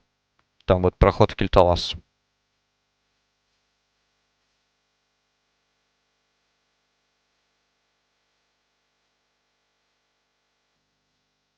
Интересно, кстати, факт. То, что Кельталас, так как вот там портал есть, который ведет вот в Кельталас, он является как бы, вот с одной стороны, вот, хоть и по карте кажется, что он часть восточных королевств, но по факту э, его как бы ну, в плане игры реализовали как отдельная локация, которая находится где-то далеко в запределе. По-моему, так было, когда вот я смотрел какой-то там один видос, когда вот проверяли, вот рылись датамайнеры всякие и исследовали вот файлы игры.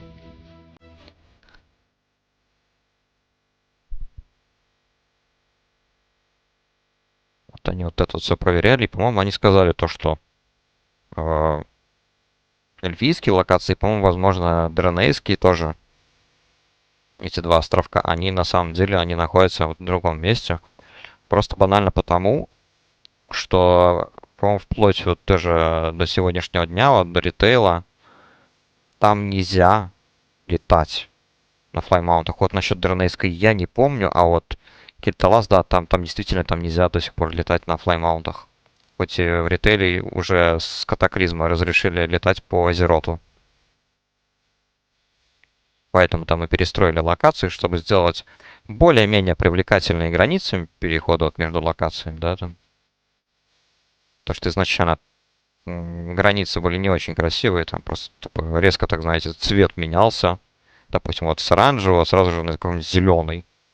То есть выглядело это не очень, поэтому нужно было хотя бы такие плюс-минус плавные переходы сделать, чтобы выглядело плюс-минус красиво. Вот.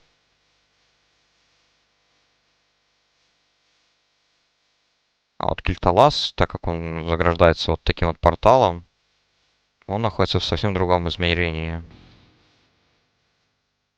И там вот до сих пор, чтобы его исследовать, нужно также вот бегать пешком. И потом как-то дата-майнеры просто бац, нашли, они просто далеко-далеко передвигались от запределья, от локации запределья, и нашли в файлах там же. Именно, по-моему, Кельталас это был.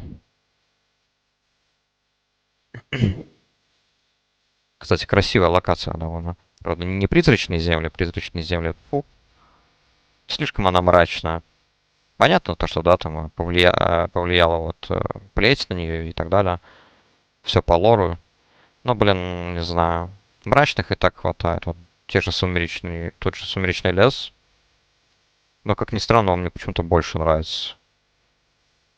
Я там всегда очень предпочитаю прокачаться вот вместо других локаций. Я предпочту всегда сумеречный лес. А вот призрачные земли, ну, как-то не знаю. Отталкивает. Повсюду это вся зелень, блин, мертвечина и так далее.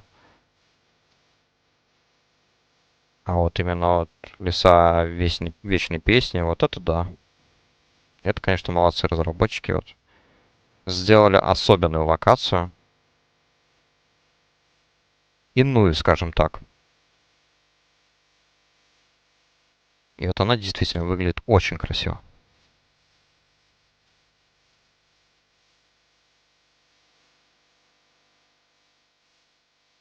Так, ладно. Открываем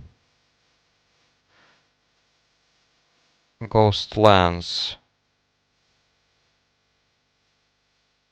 Так, ну тут поменьше, конечно, но бывало так, что у меня были проблемы с открытием этих локаций, что в Ghostlands.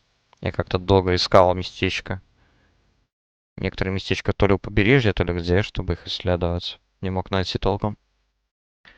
И точно такая же хрень происходила и с лесами Вечной Песни тоже. Были там места возле водопадов каких-то вроде бы. Все никак не хотелись открываться. Так, это шпили ветрокрылых, по-моему. Верно? Ну, и что они не открываются? Вот, ну вот я тут вот сейчас вот нахожусь, вот. Прям вот до сюда надо было именно добежать, чтобы их открыть. Такое вот, конечно, не нравится.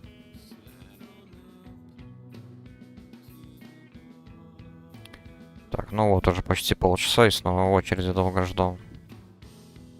Ну, ладно, я думаю, вот исследуя призрачные земли и леса вечной песни. И на этом, наверное, буду заканчивать.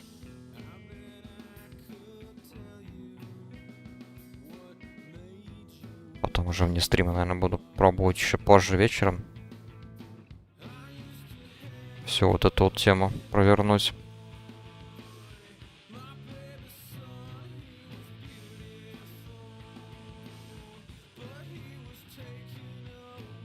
А завтра тогда, ну, плюс-минус завтра.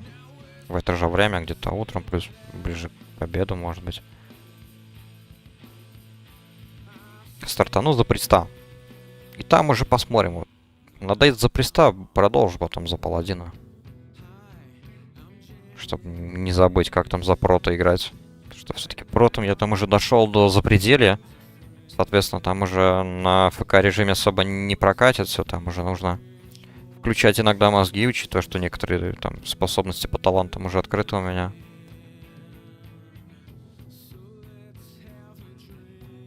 В свое время я танчил вполне неплохо. За прот паладина.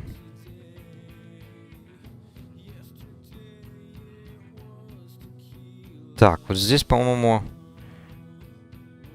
Так. Зул-Аман. Все время забываю, блин. Зулгуроп или Зул-Аман. Это здесь, по-моему, он должен быть, поэтому там сильно не должно быть такого, что... Что сильно много надо исследовать.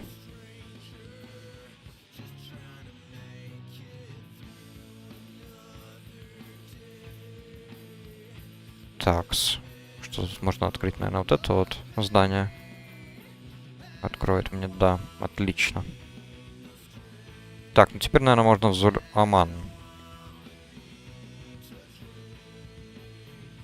Быстренько сбегать, чтобы открыть эту большую локацию. Хотя, возможно, по дороге что-нибудь еще надо будет. Например, вот это вот слева, что это у нас? Святилище Солнца. Неца, Неца, Цареца. Интересно. Приятно видеть то, что игроки, хоть и это X7, где выгоднее через данжи качаться, но игроки все-таки еще качаются, бегают по локациям. Это приятно видеть, на самом деле. Но было бы еще приятнее, если их было бы еще больше. Поэтому, допустим, это одна из таких минорных причин, по которым я, допустим, с радостью вернусь. Вернусь на черепаху. Не знаю, скоро, может быть. Может быть, через какой-то месяц, может быть, через 2. Надо будет. Так, Зуляман не нужно открывать отдельно. Не-а. 5 точек осталось. А, не 5, больше 6.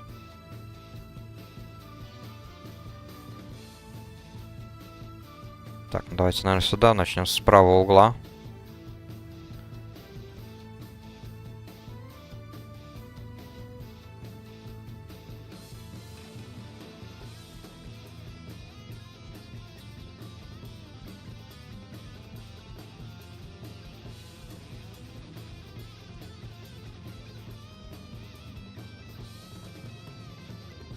Так, тут справа, может быть, что-то будет, я думаю.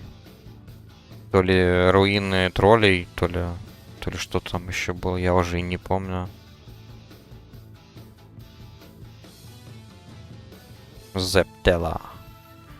Так, ну что-то да, что-то тут есть, да. Причем даже не руины. Привык то, что, блин, тролли почему-то живут в руинах. Вон, тот же Вьетнам.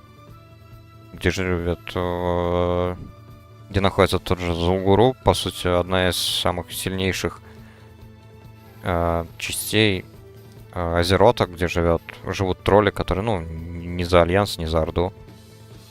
Но они почему-то там в основном все живут в руинах. Тут странно, конечно. Печально то, что нейтральные фракции, скажем так, да, которые ни за то, ни за другое, а просто там живут. Или могут выступать как злодеи. Как правило, они либо уничтожаются, либо просто остаются нетронутыми в рамках вот лора, или вот просто ничего не меняется у них.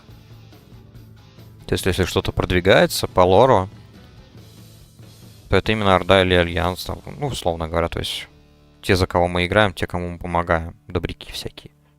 Они там что-то восстанавливают, строят, переделывают.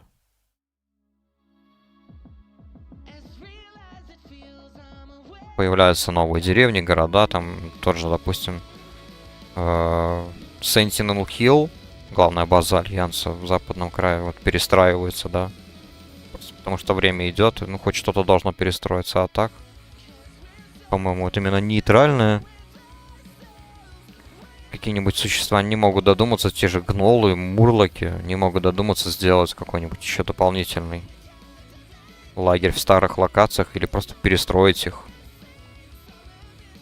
Не знаю, может быть, причина просто потому, что в том же западном крае капитан Сандерс или кто-то там, призрак этот пират, дает тебе квест на убийство целых, сколько, 28 мурлоков. И, возможно, поэтому по лору считается то, что мурлоки там по большей части истреблены. Хз.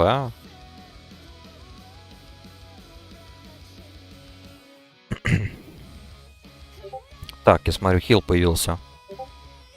Теперь нужен танк.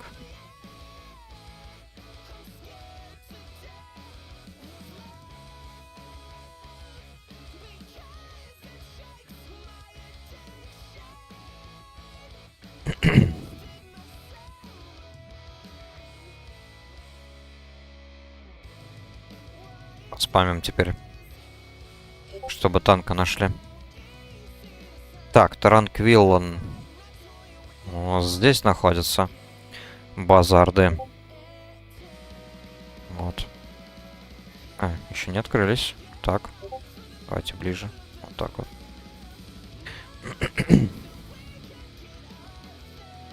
Что у нас тут остается? Вот эти вот местечки изучить. Так, что он мне тут пишет? Took me 6 times. time to complete pause and pause.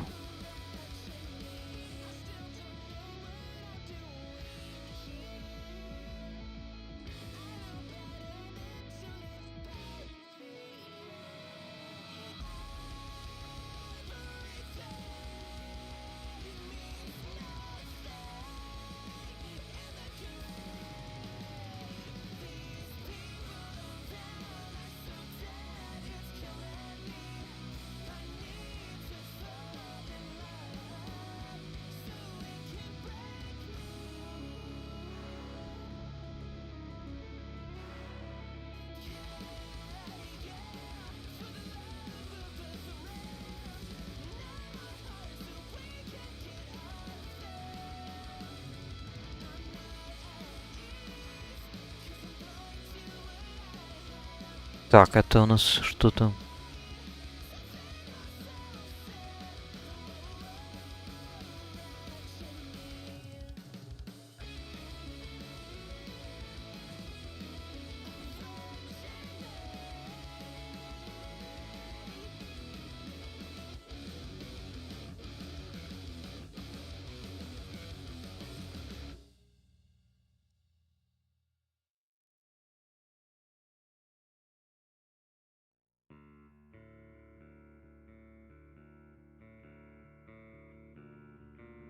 Так, окей.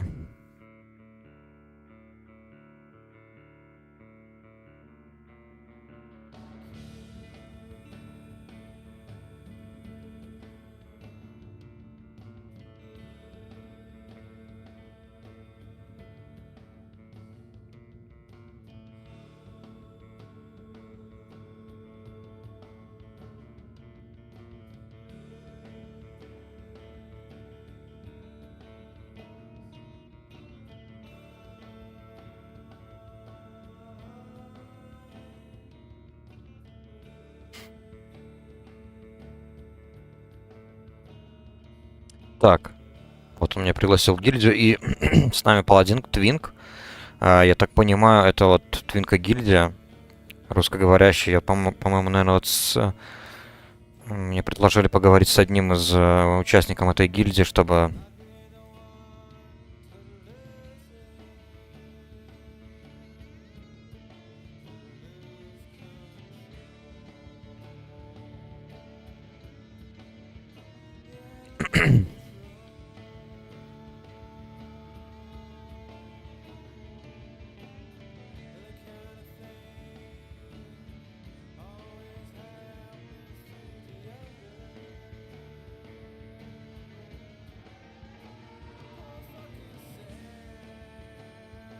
Так, что-то тут как-то не хочет открываться. Что мне тут вообще надо по ачивке? Golden Mist Village, это, по-моему, деревня Мурлоков. Farstrider Enclave, Elrendar Crossing. Хорошо.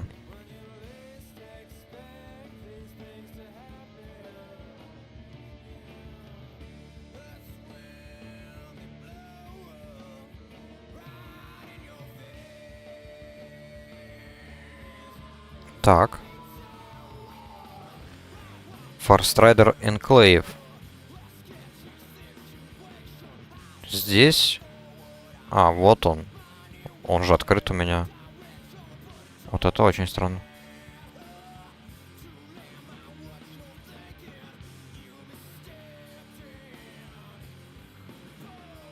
Перекресток, в принципе, не обязательно, все равно потом пойду.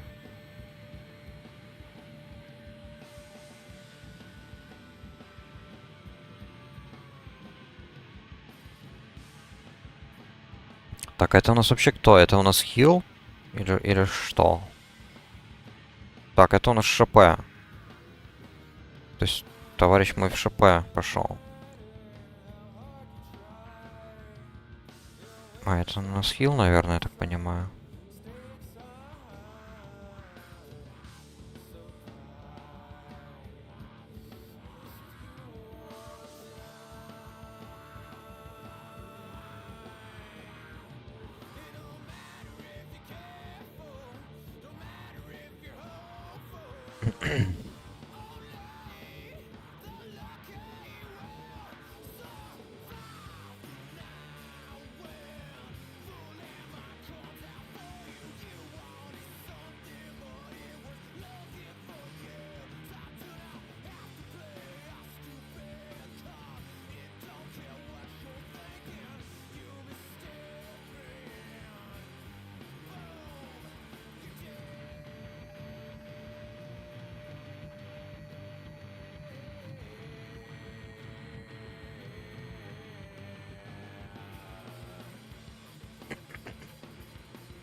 Так, где мне тут надо пройтись? Наверное, где-то так вот по углу.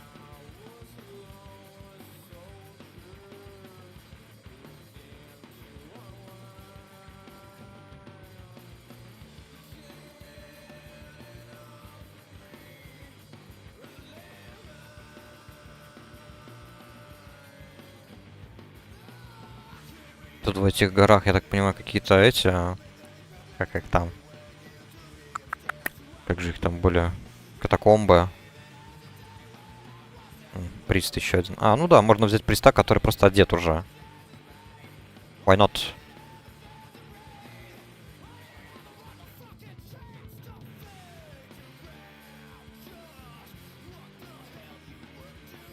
Так, Forest Rider Enclave. Есть. Ну вот, Elrondar Кроссинг теперь. Все, просто сюда теперь вернулся.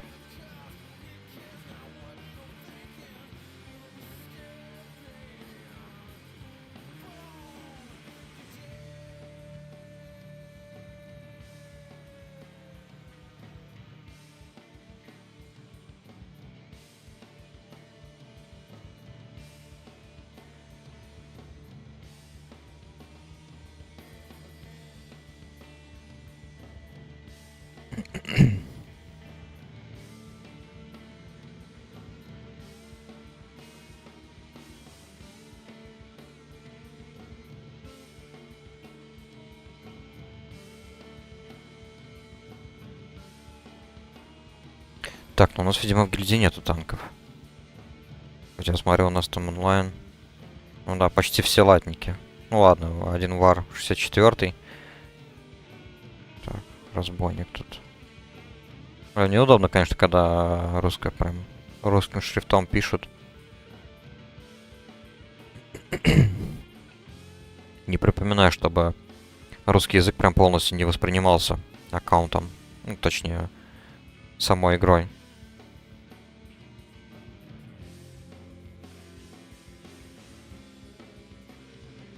Я еще и сам привык играть на русском.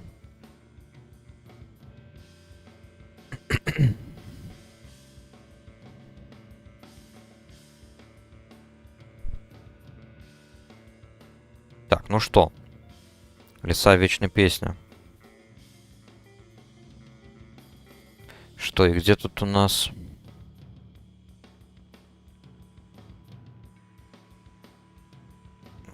Немало. Скажу я. Ну да, локация сама по себе не маленькая, по-моему.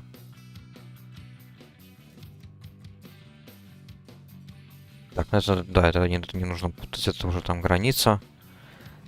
Давайте-ка сюда туда забежим. Начнем вот просто тупо с этого островка.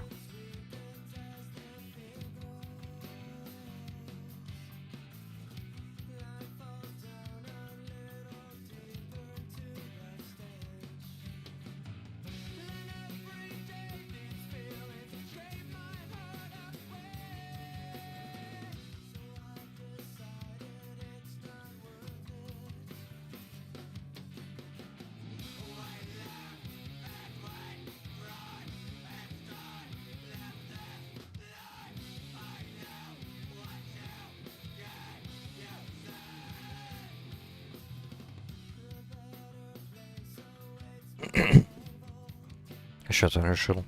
Блин, странно. Где он? Где он написал то, что... Не знаю, может быть, они там пока рядом находятся, они видят то, что меняется режим. С этого, с ХК на нормал, или с нормал на ХК. Тем более ХК-то один раз можно пройти.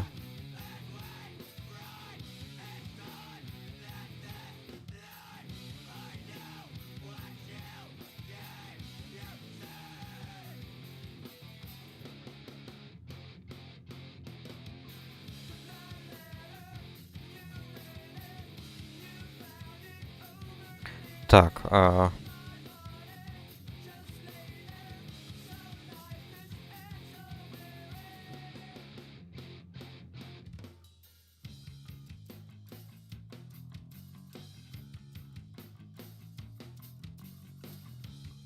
так, ну что, в кузню?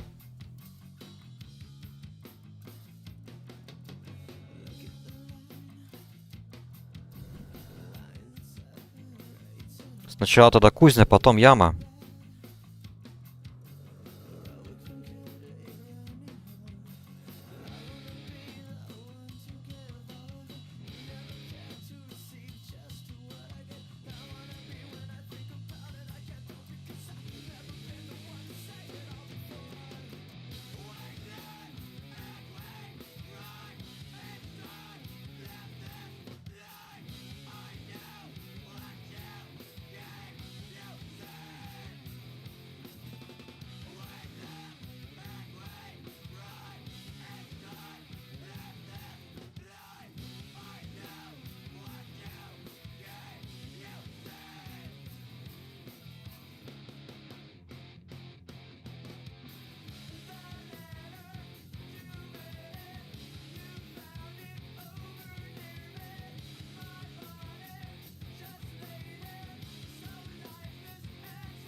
Так, что у него тут?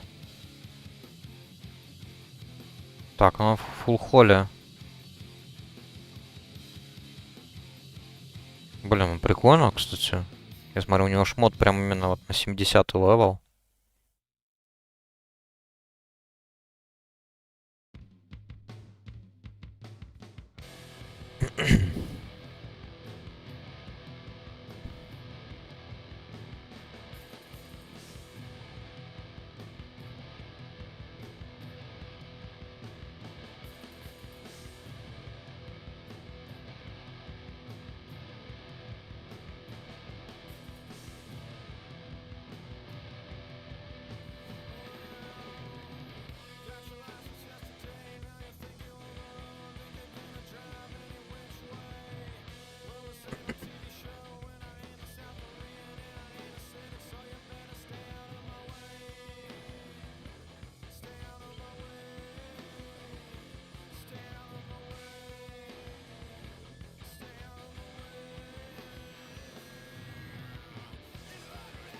Ну, и что мы ждем?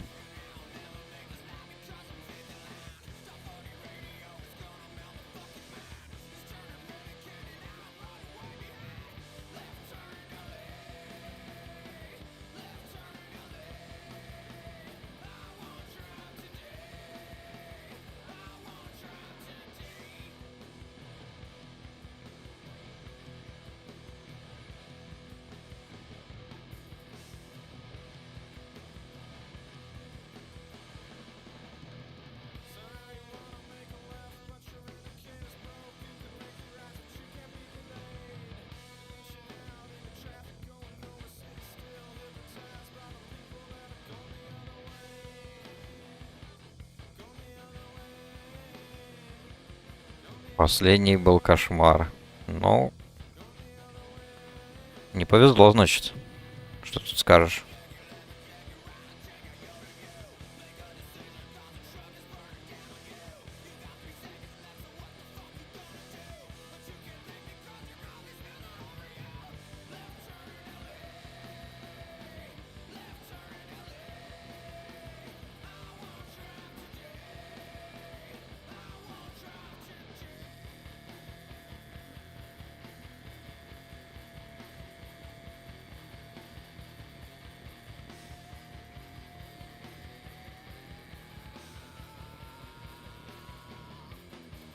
Погнали.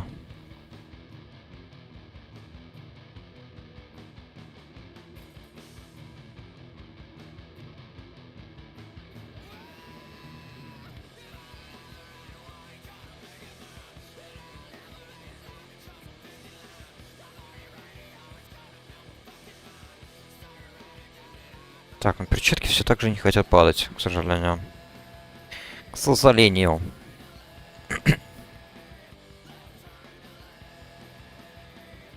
Буду, короче, свой первый бурст использовать просто тупо по КД.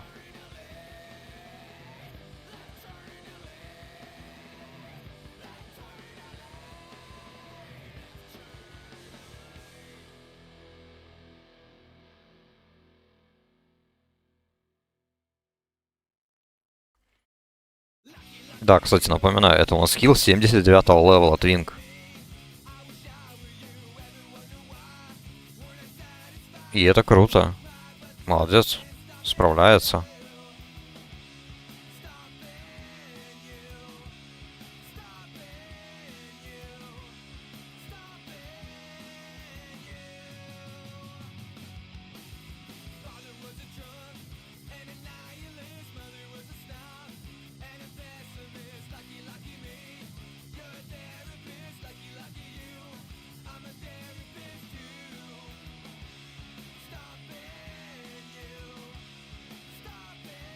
Кайф.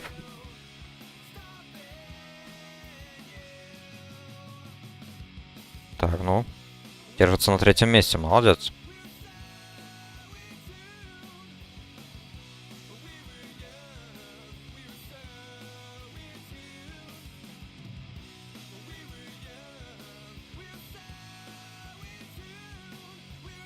Так, что-то руническая сила не накопилась. Как так?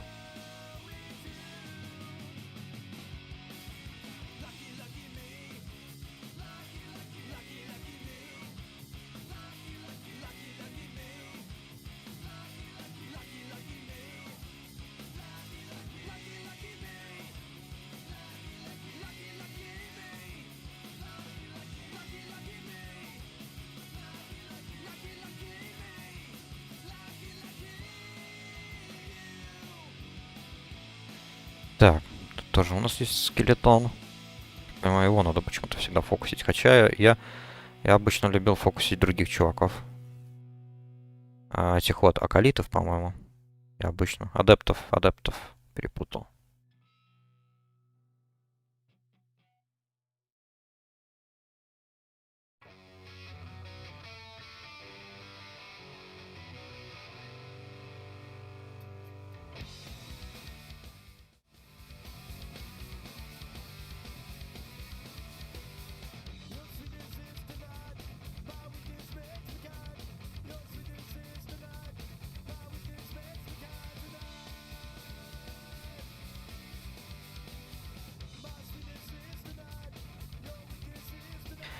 Mana before boss, окей. Думаю, да, надо подождать их. Мало ли.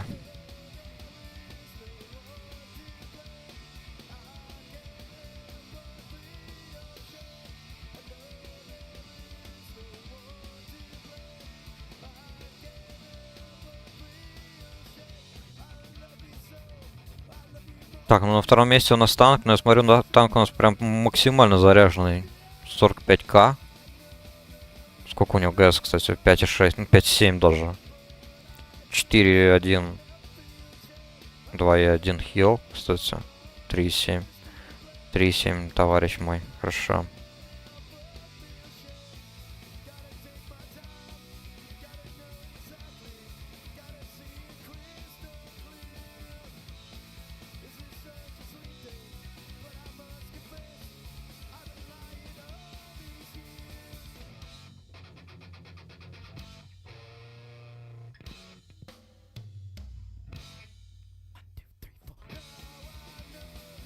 Давай, давай, гашетку в пол.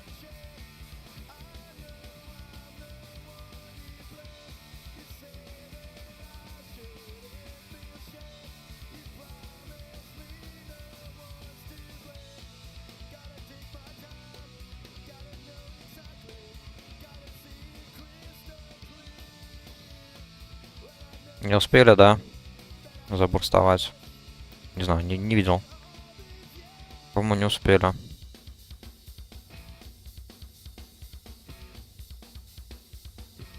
Нормально, в этот раз не так хорошо, как в прошлый раз.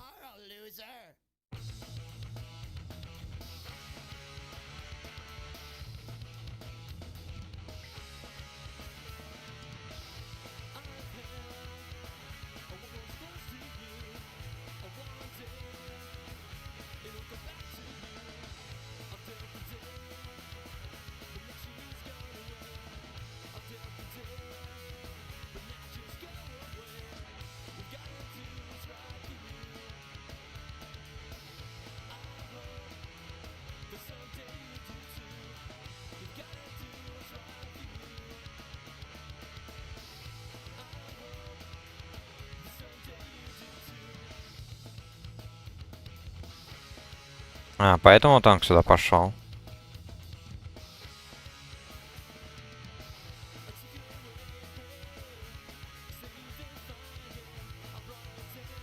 Понятно. Не дают себя. Ну, в принципе, да. Логично. Может быть, он поэтому и согласился за дележку.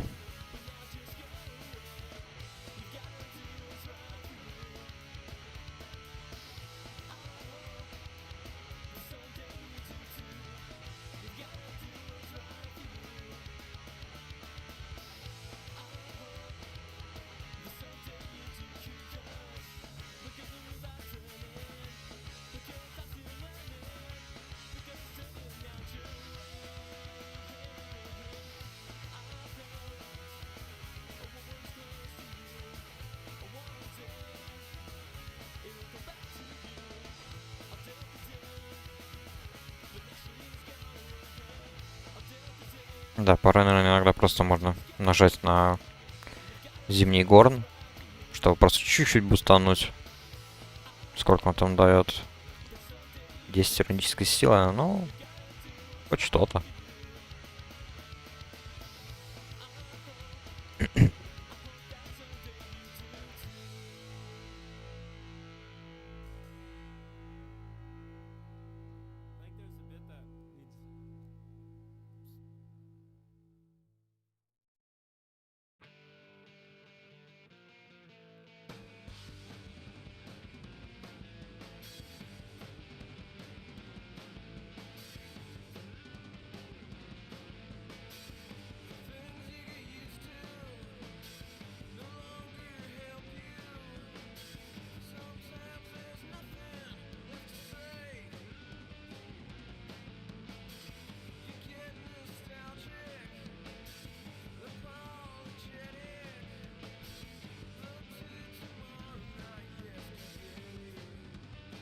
Так, ну теперь-то можно бурстовать.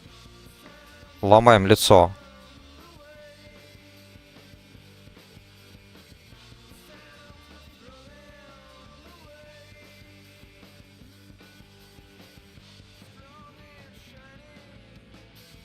Stop damage, guys. Stop damage.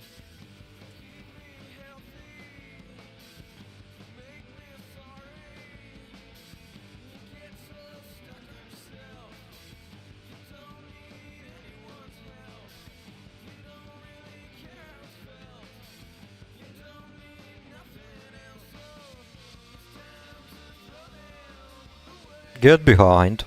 Окей.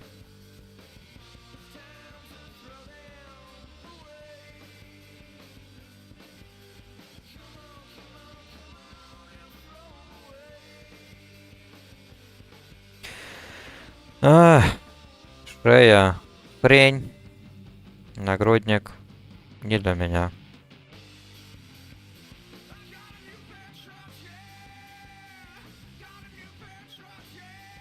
Что он там хотел? Треньку выбить, да?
Попалися.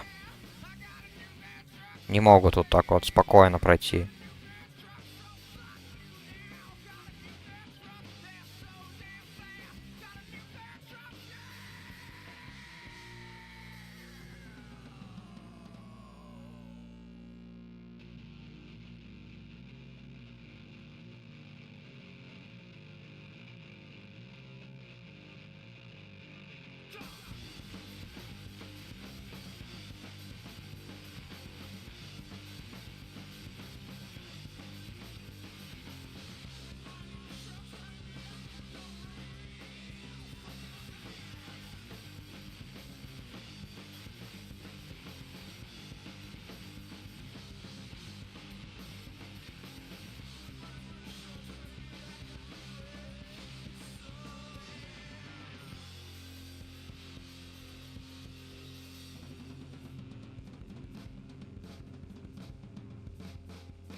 Что-то я как-то не понял, конечно, немножечко. Это что у нас?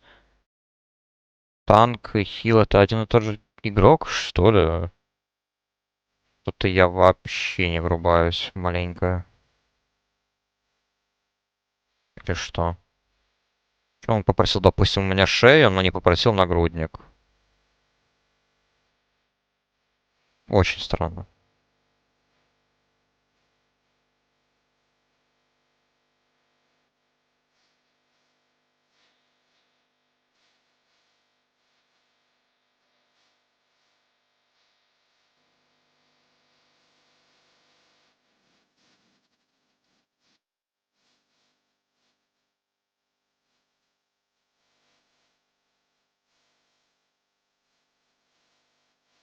Чё там с нашим хилом-то? Куда он подевался вообще?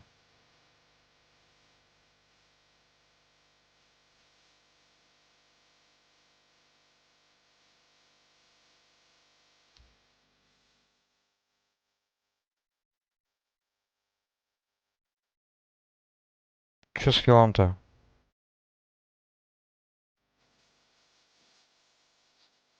Хз, вообще не понимаю, что происходит.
Погнали.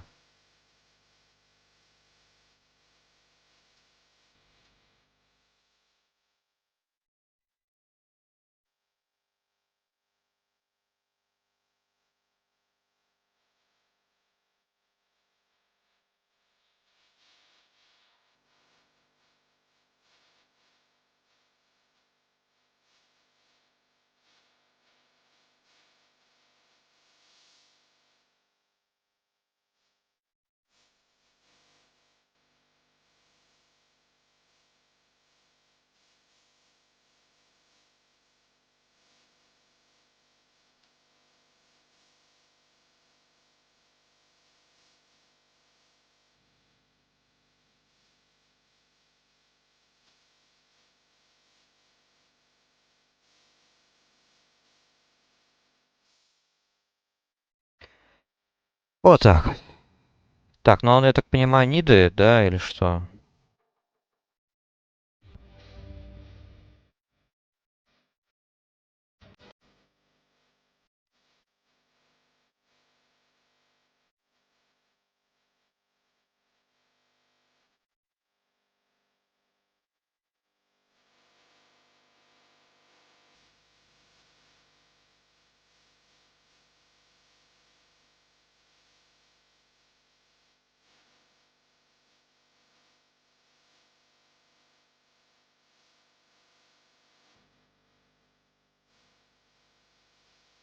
Поехали. И случайно, кстати, сел ему в кабину.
Пермафрост.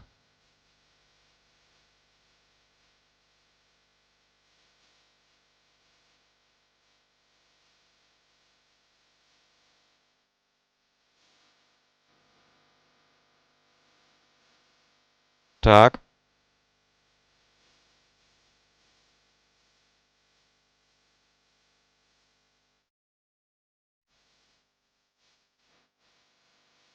Посох, ну, может кому-то понадобится.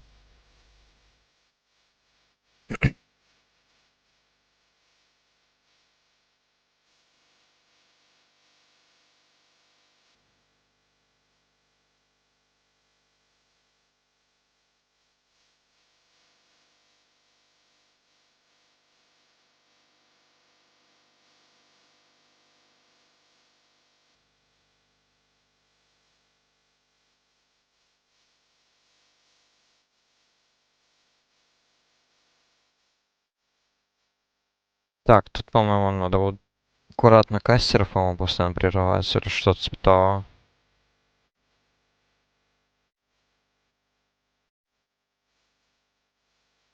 А, диспелить они должны прям активно.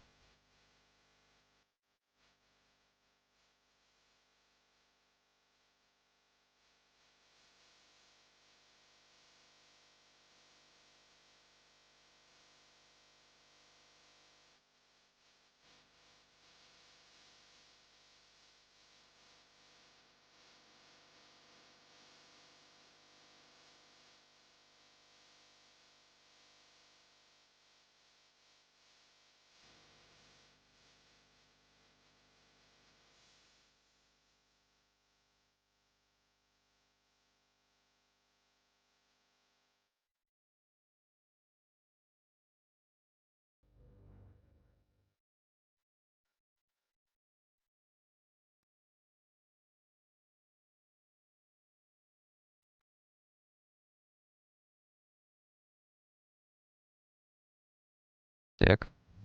Ну, вроде потихоньку продвигаемся, тут болезни особо нам не мешают.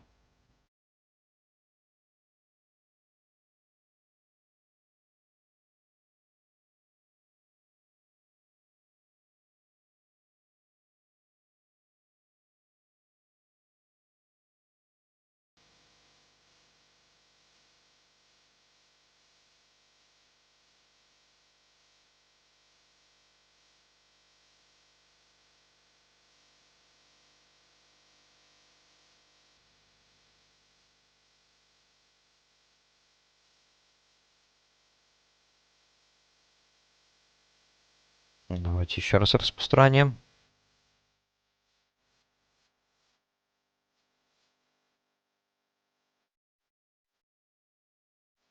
Блин, вот почему перчатки не падают? Так, я на всякий случай тоже добавлю, друзья, может быть, с ним можно будет договориться насчет ДК.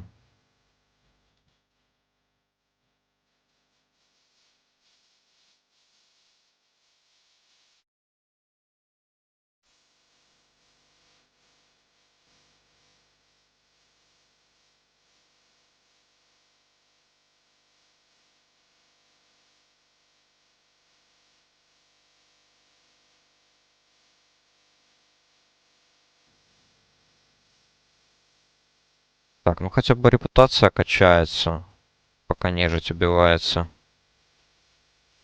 Что у меня тут уже? Отлично, уже revered.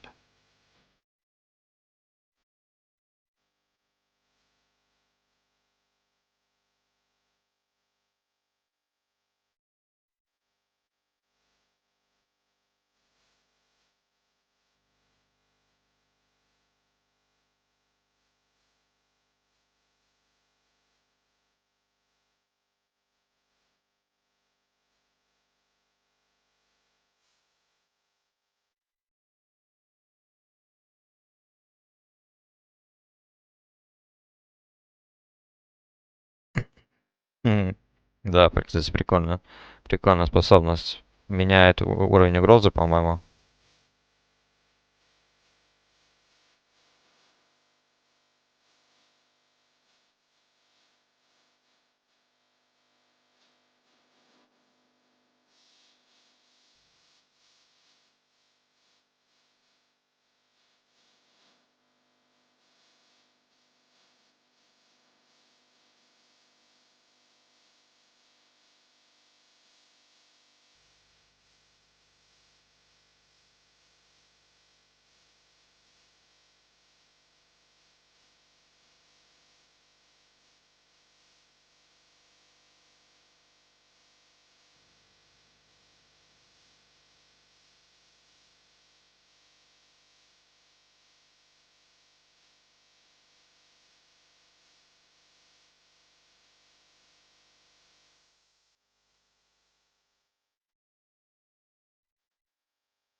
Фак.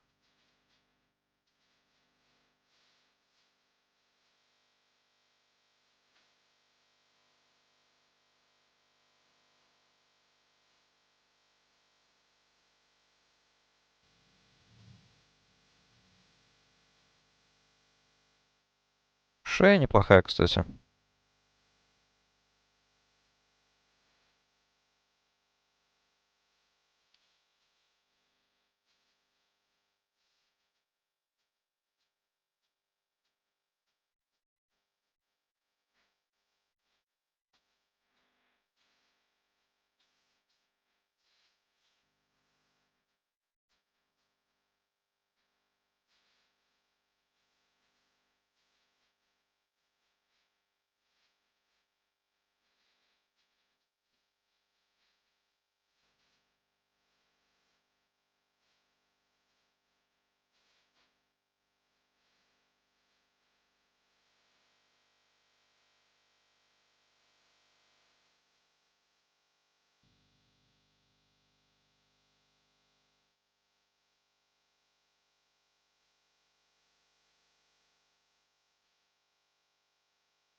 Так, ну надеюсь, если я в группе, то мне не придется сражаться.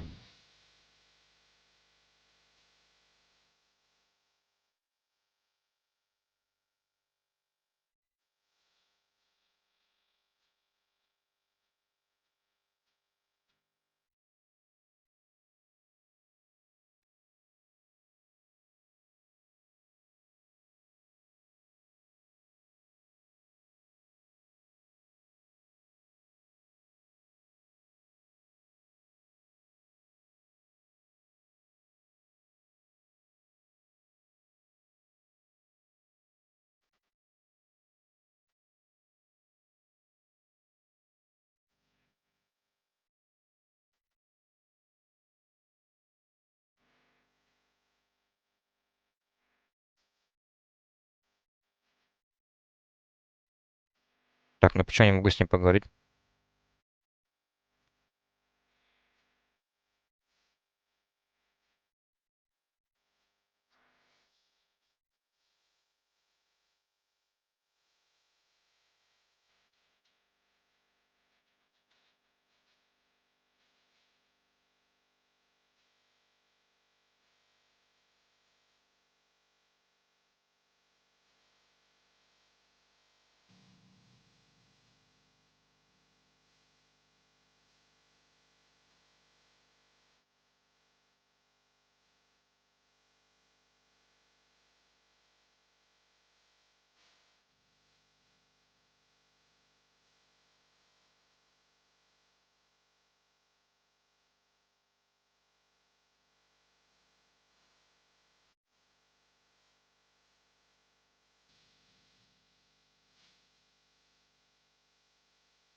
Вообще, кстати, сдал отражение, я не помню полностью, что и как там было.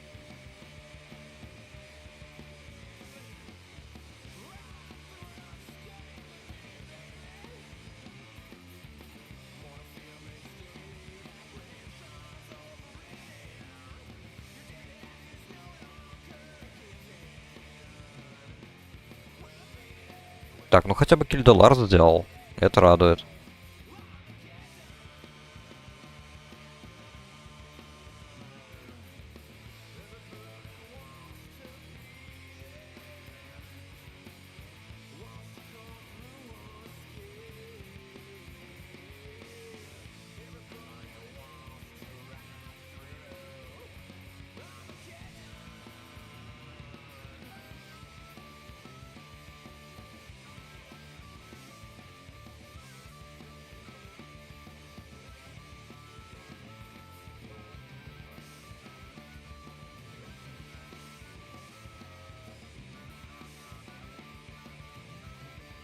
Так, а у меня что? Что-нибудь тут есть вообще, кстати? Halls of Reflection.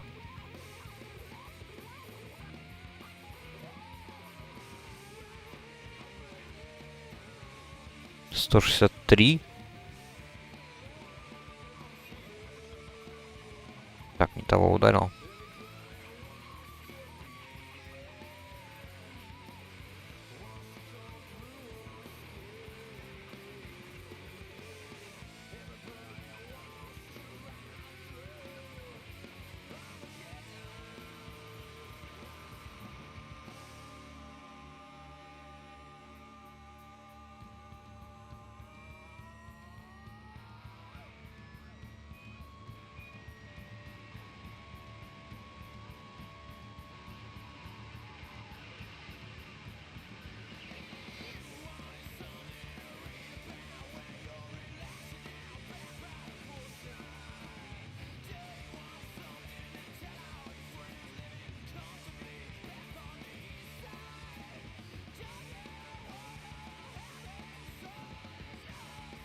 Пока тут, конечно, отвлекался, немного проседал.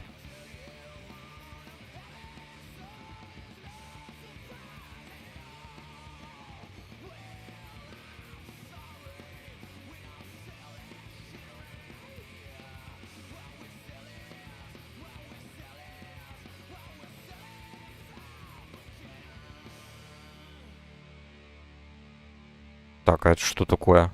Magical damage taken increased by 50%. Ни хрена себе.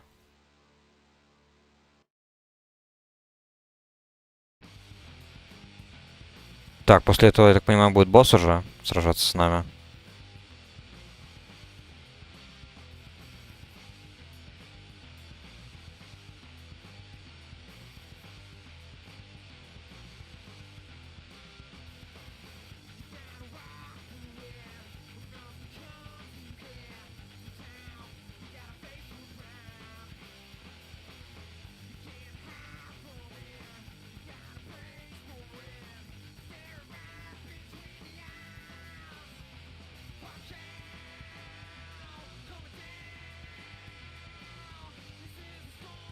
Фир.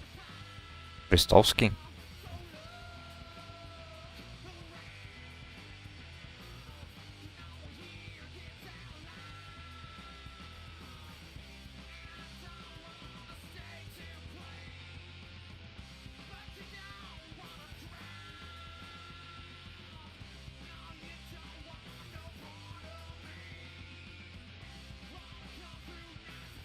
На 40% снижено все. Блин, херово.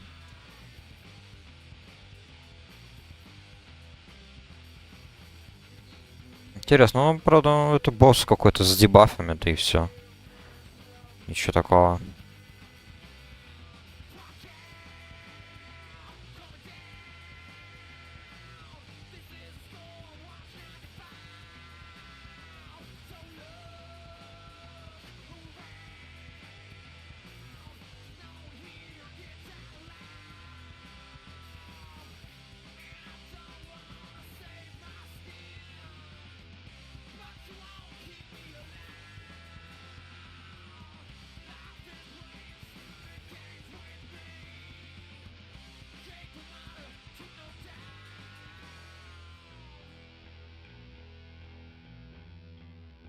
Так, ну что там? А, Next Wave только 10 секунд. Окей. Хорошо. Фалрика мы завалили. Марвин. Дядя Марвин, есть что-нибудь у тебя? Король Лич. Тоже хрень дает. Ну, если перчатки вот эти вот будут, кстати, я их залутаю себе.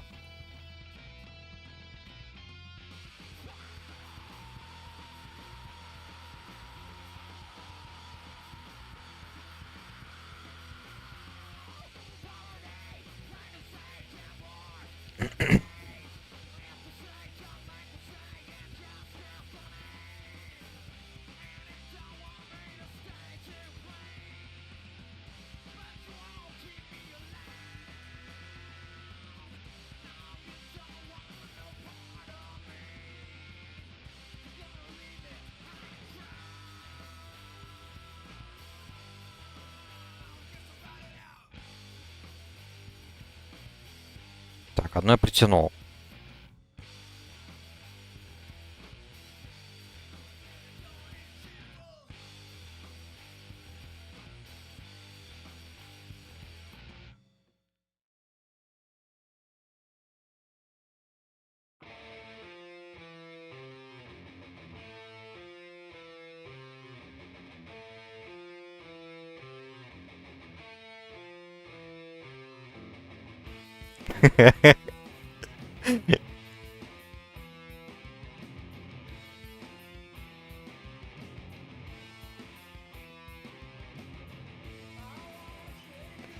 Вспомнил, блин, Роберта Паулсона из бойцовского клуба. Хоть кто-то понимает. Я не знаю, правильно ли я написал, потому что, наверное, по-английски пишется иначе, может быть. Правильно.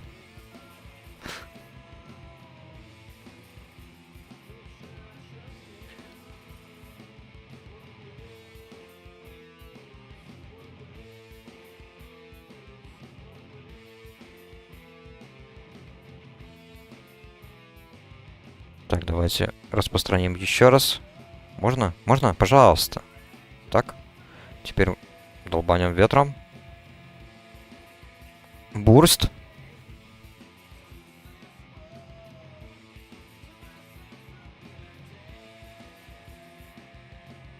Так. Я смотрю, у наших-то ребят мана заканчивается.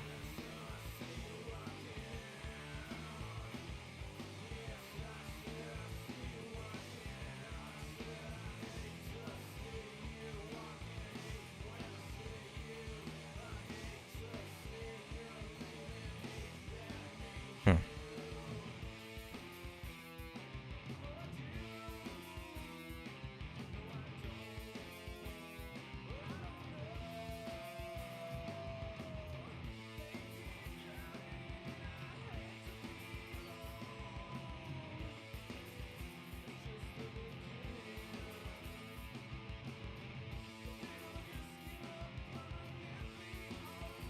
Блин, тут да, тут надо поактивнее поначалу работать. Ну да, тут еще же потом придется убегать от короля Лича. Там вот будет весело. Надеюсь, мы разберемся.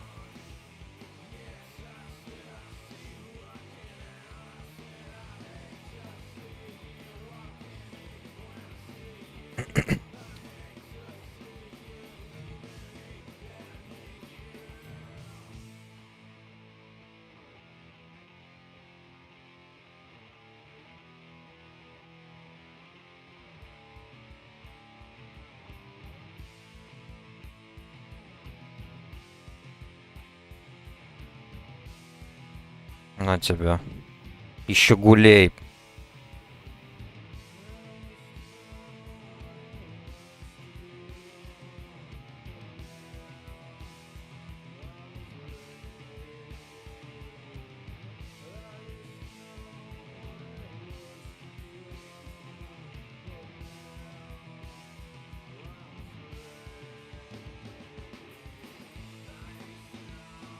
Да. Да. Ну и хрень.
Так, ну что, король Лич?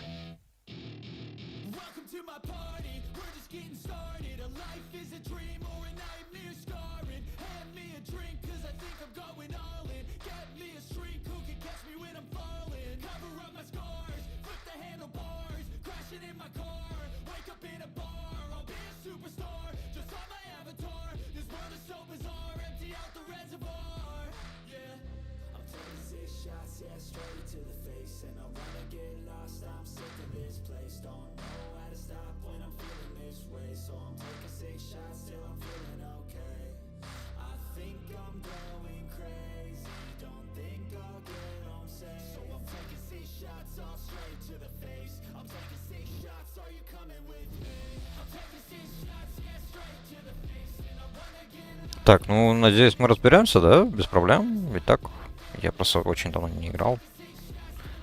Именно в этих вот залах отражений. Я не знаю, как все будет выглядеть.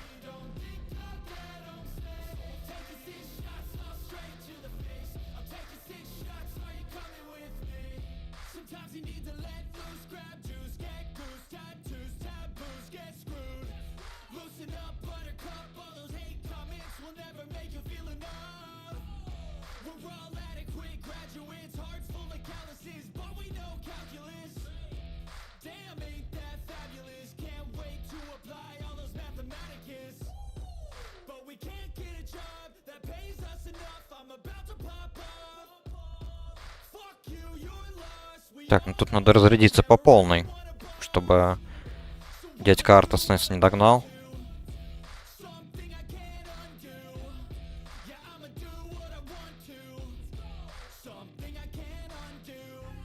Так, все, хорошо, погнали.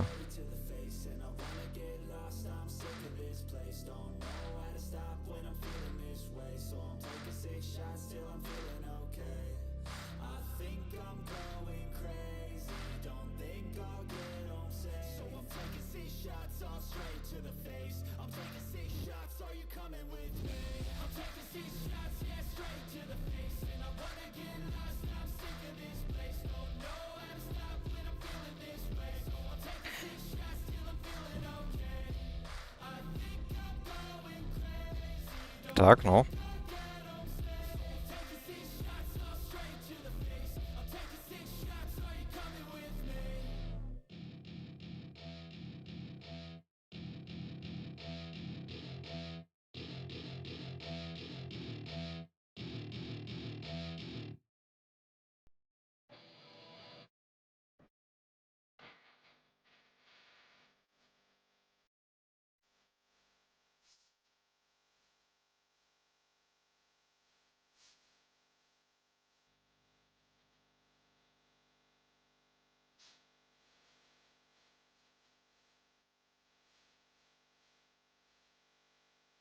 Так.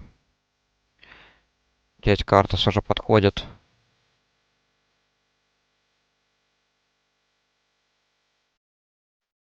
Так, по-моему, все или еще одна. Там в конце, по-моему, должен быть сундук.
Ну, я думаю, успеваем, нормально.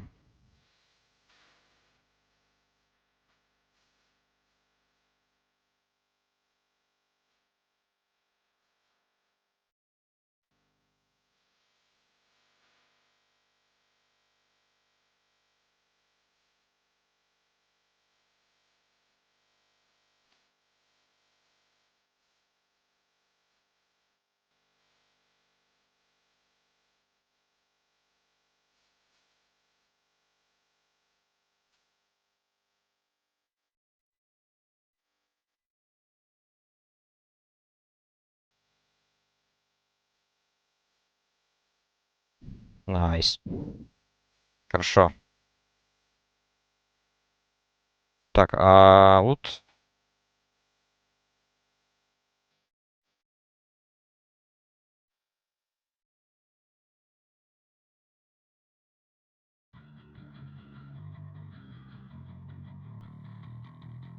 Так, ну я хотя бы тогда вот это не знаю, наверное, тогда возьму.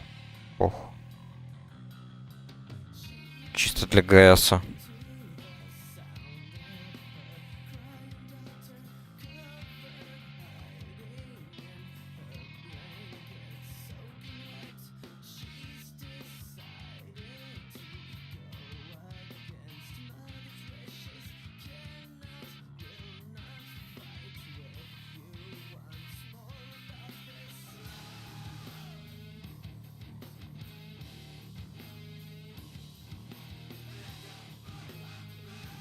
Так, ну неплохо сходили.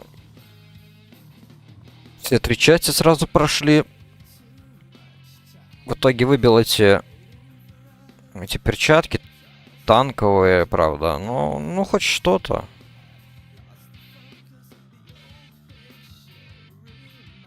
Так, ну да, я, к сожалению, вообще не выбил ничего. Но, что поделать.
Ну, неплохо.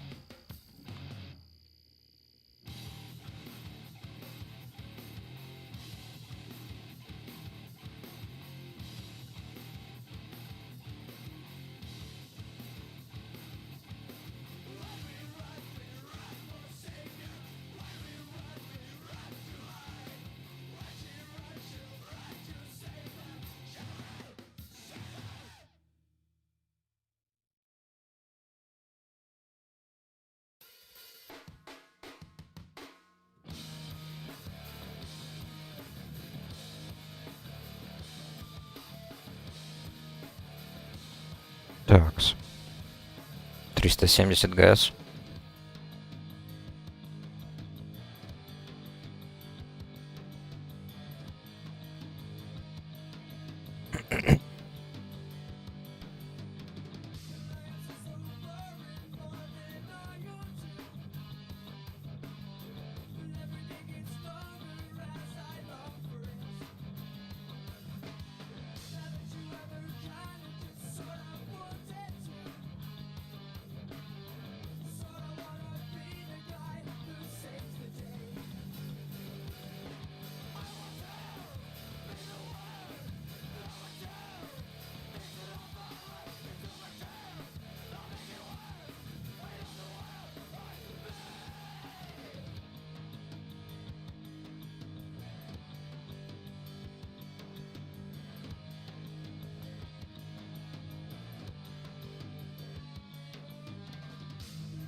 Так. Трэш мобс. Нет, не то. Ладно.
Да-да, сейчас я буду, конечно, менять таланты на Анхоле, чтобы меня просто взяли в это вот, в Цитадель. Да нахер оно мне надо?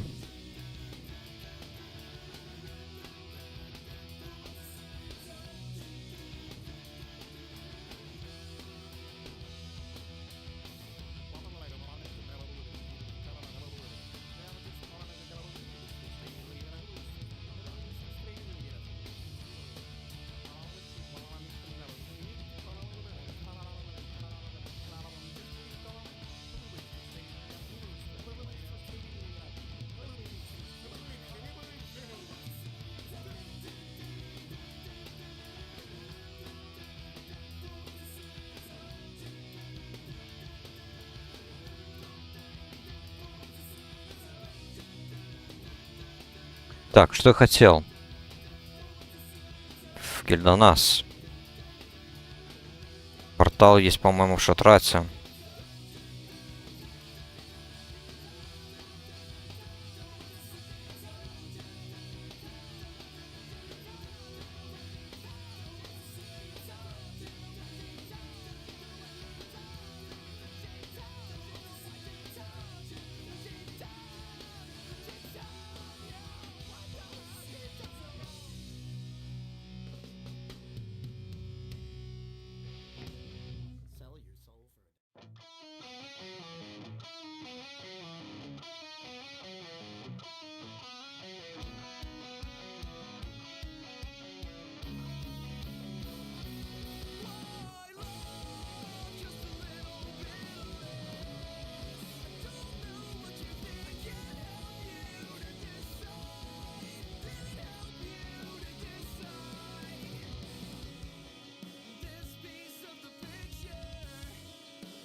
Так, так, теперь мне надо, я так понимаю, закалить, осветить, что-то вот сделать.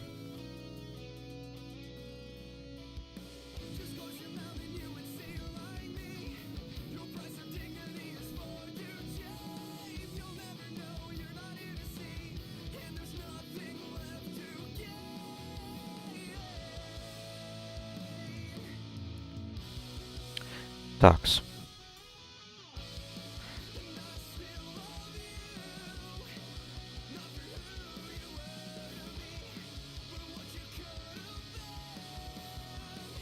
Толориан. Dawnseeker. А где это?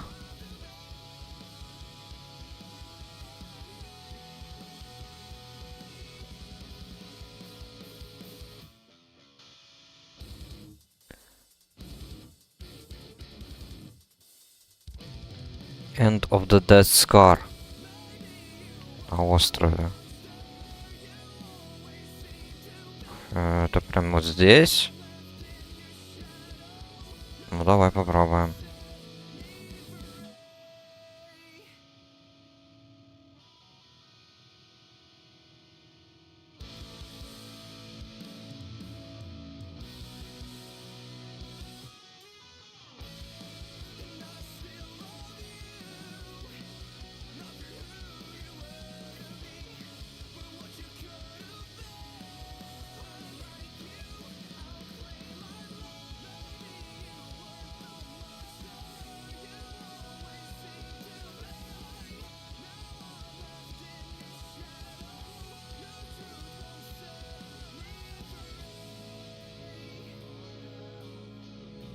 Так, как бы тут обойти так половче.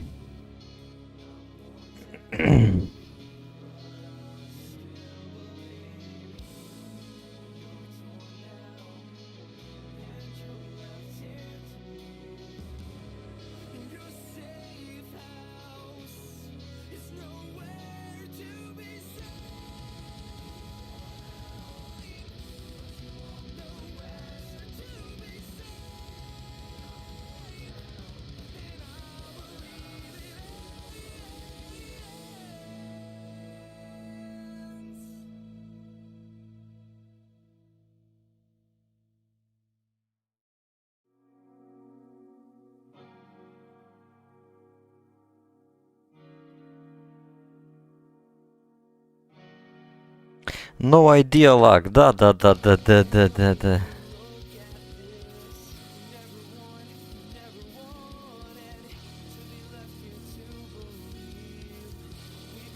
Как добрался до такого ГС? Да, я просто задонатил.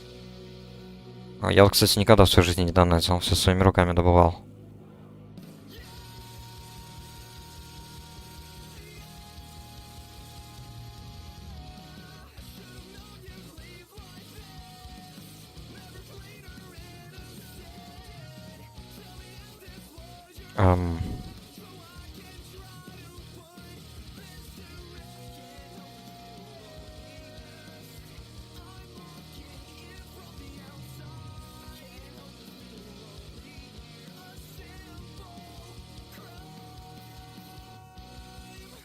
Вот он. Мгм.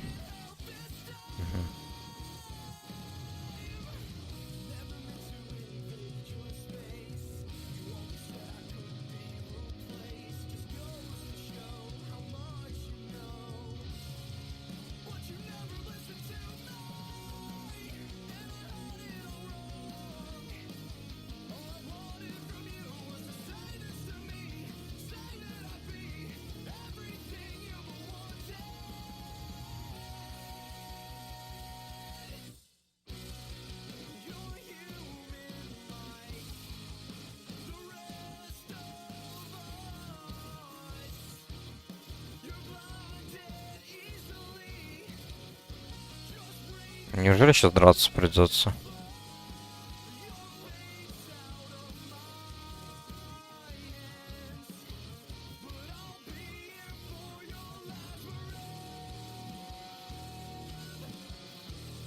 Офигеть, сколько раз я делал? Ну ладно, я на пиратках делал. Вот этого всего прям, ну, не было.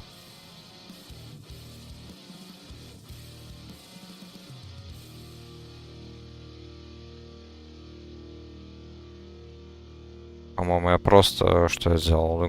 Поговорил с ним, да и все.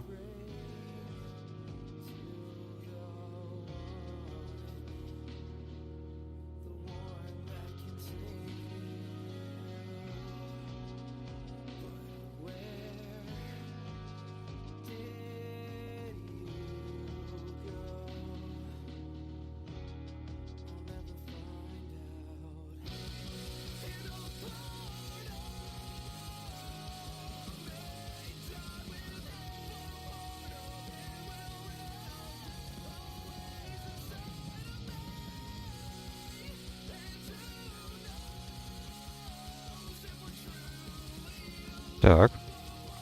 Все уже. Давайте уже завалим этого ДК. Норм.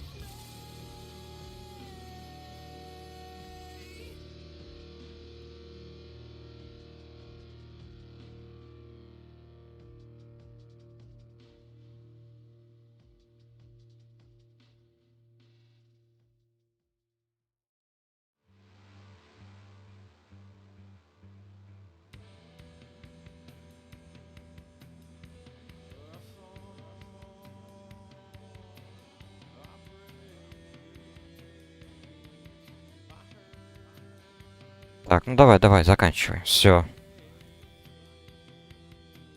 Окей. Все, отлично. Теперь надо вернуться, да? Ладно, погнали. Может быть так смогу пройти.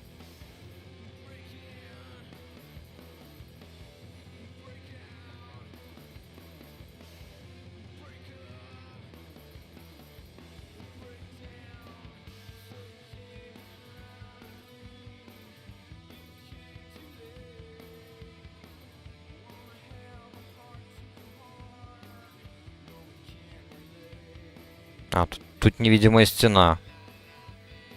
Понял вас. Ладно. Ну, я тут, да, я тут особо не гулял, поэтому я без понятия.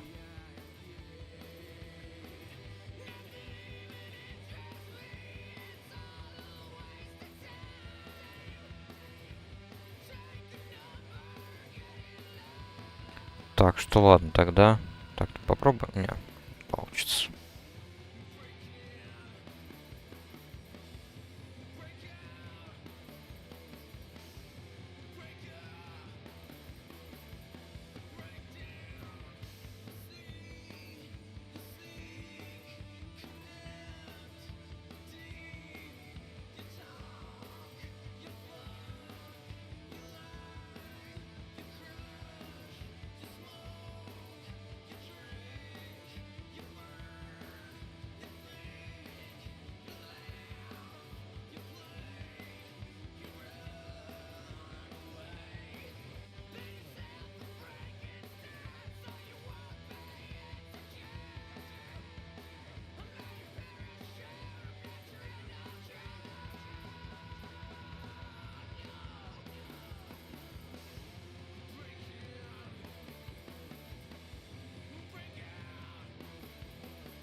Так, и я так понимаю, теперь нужно окунуть. Вот теперь надо окунуть меч туда, в святилище. Найти бы только этот солнечный колодец. Так, бля. Чуваки. Ладно, давайте я дойду. Ладно, это я, наверное, уже сам сделаю. Стрим все равно уже задержался. Учитывая то, что мы пошли в итоге в данж.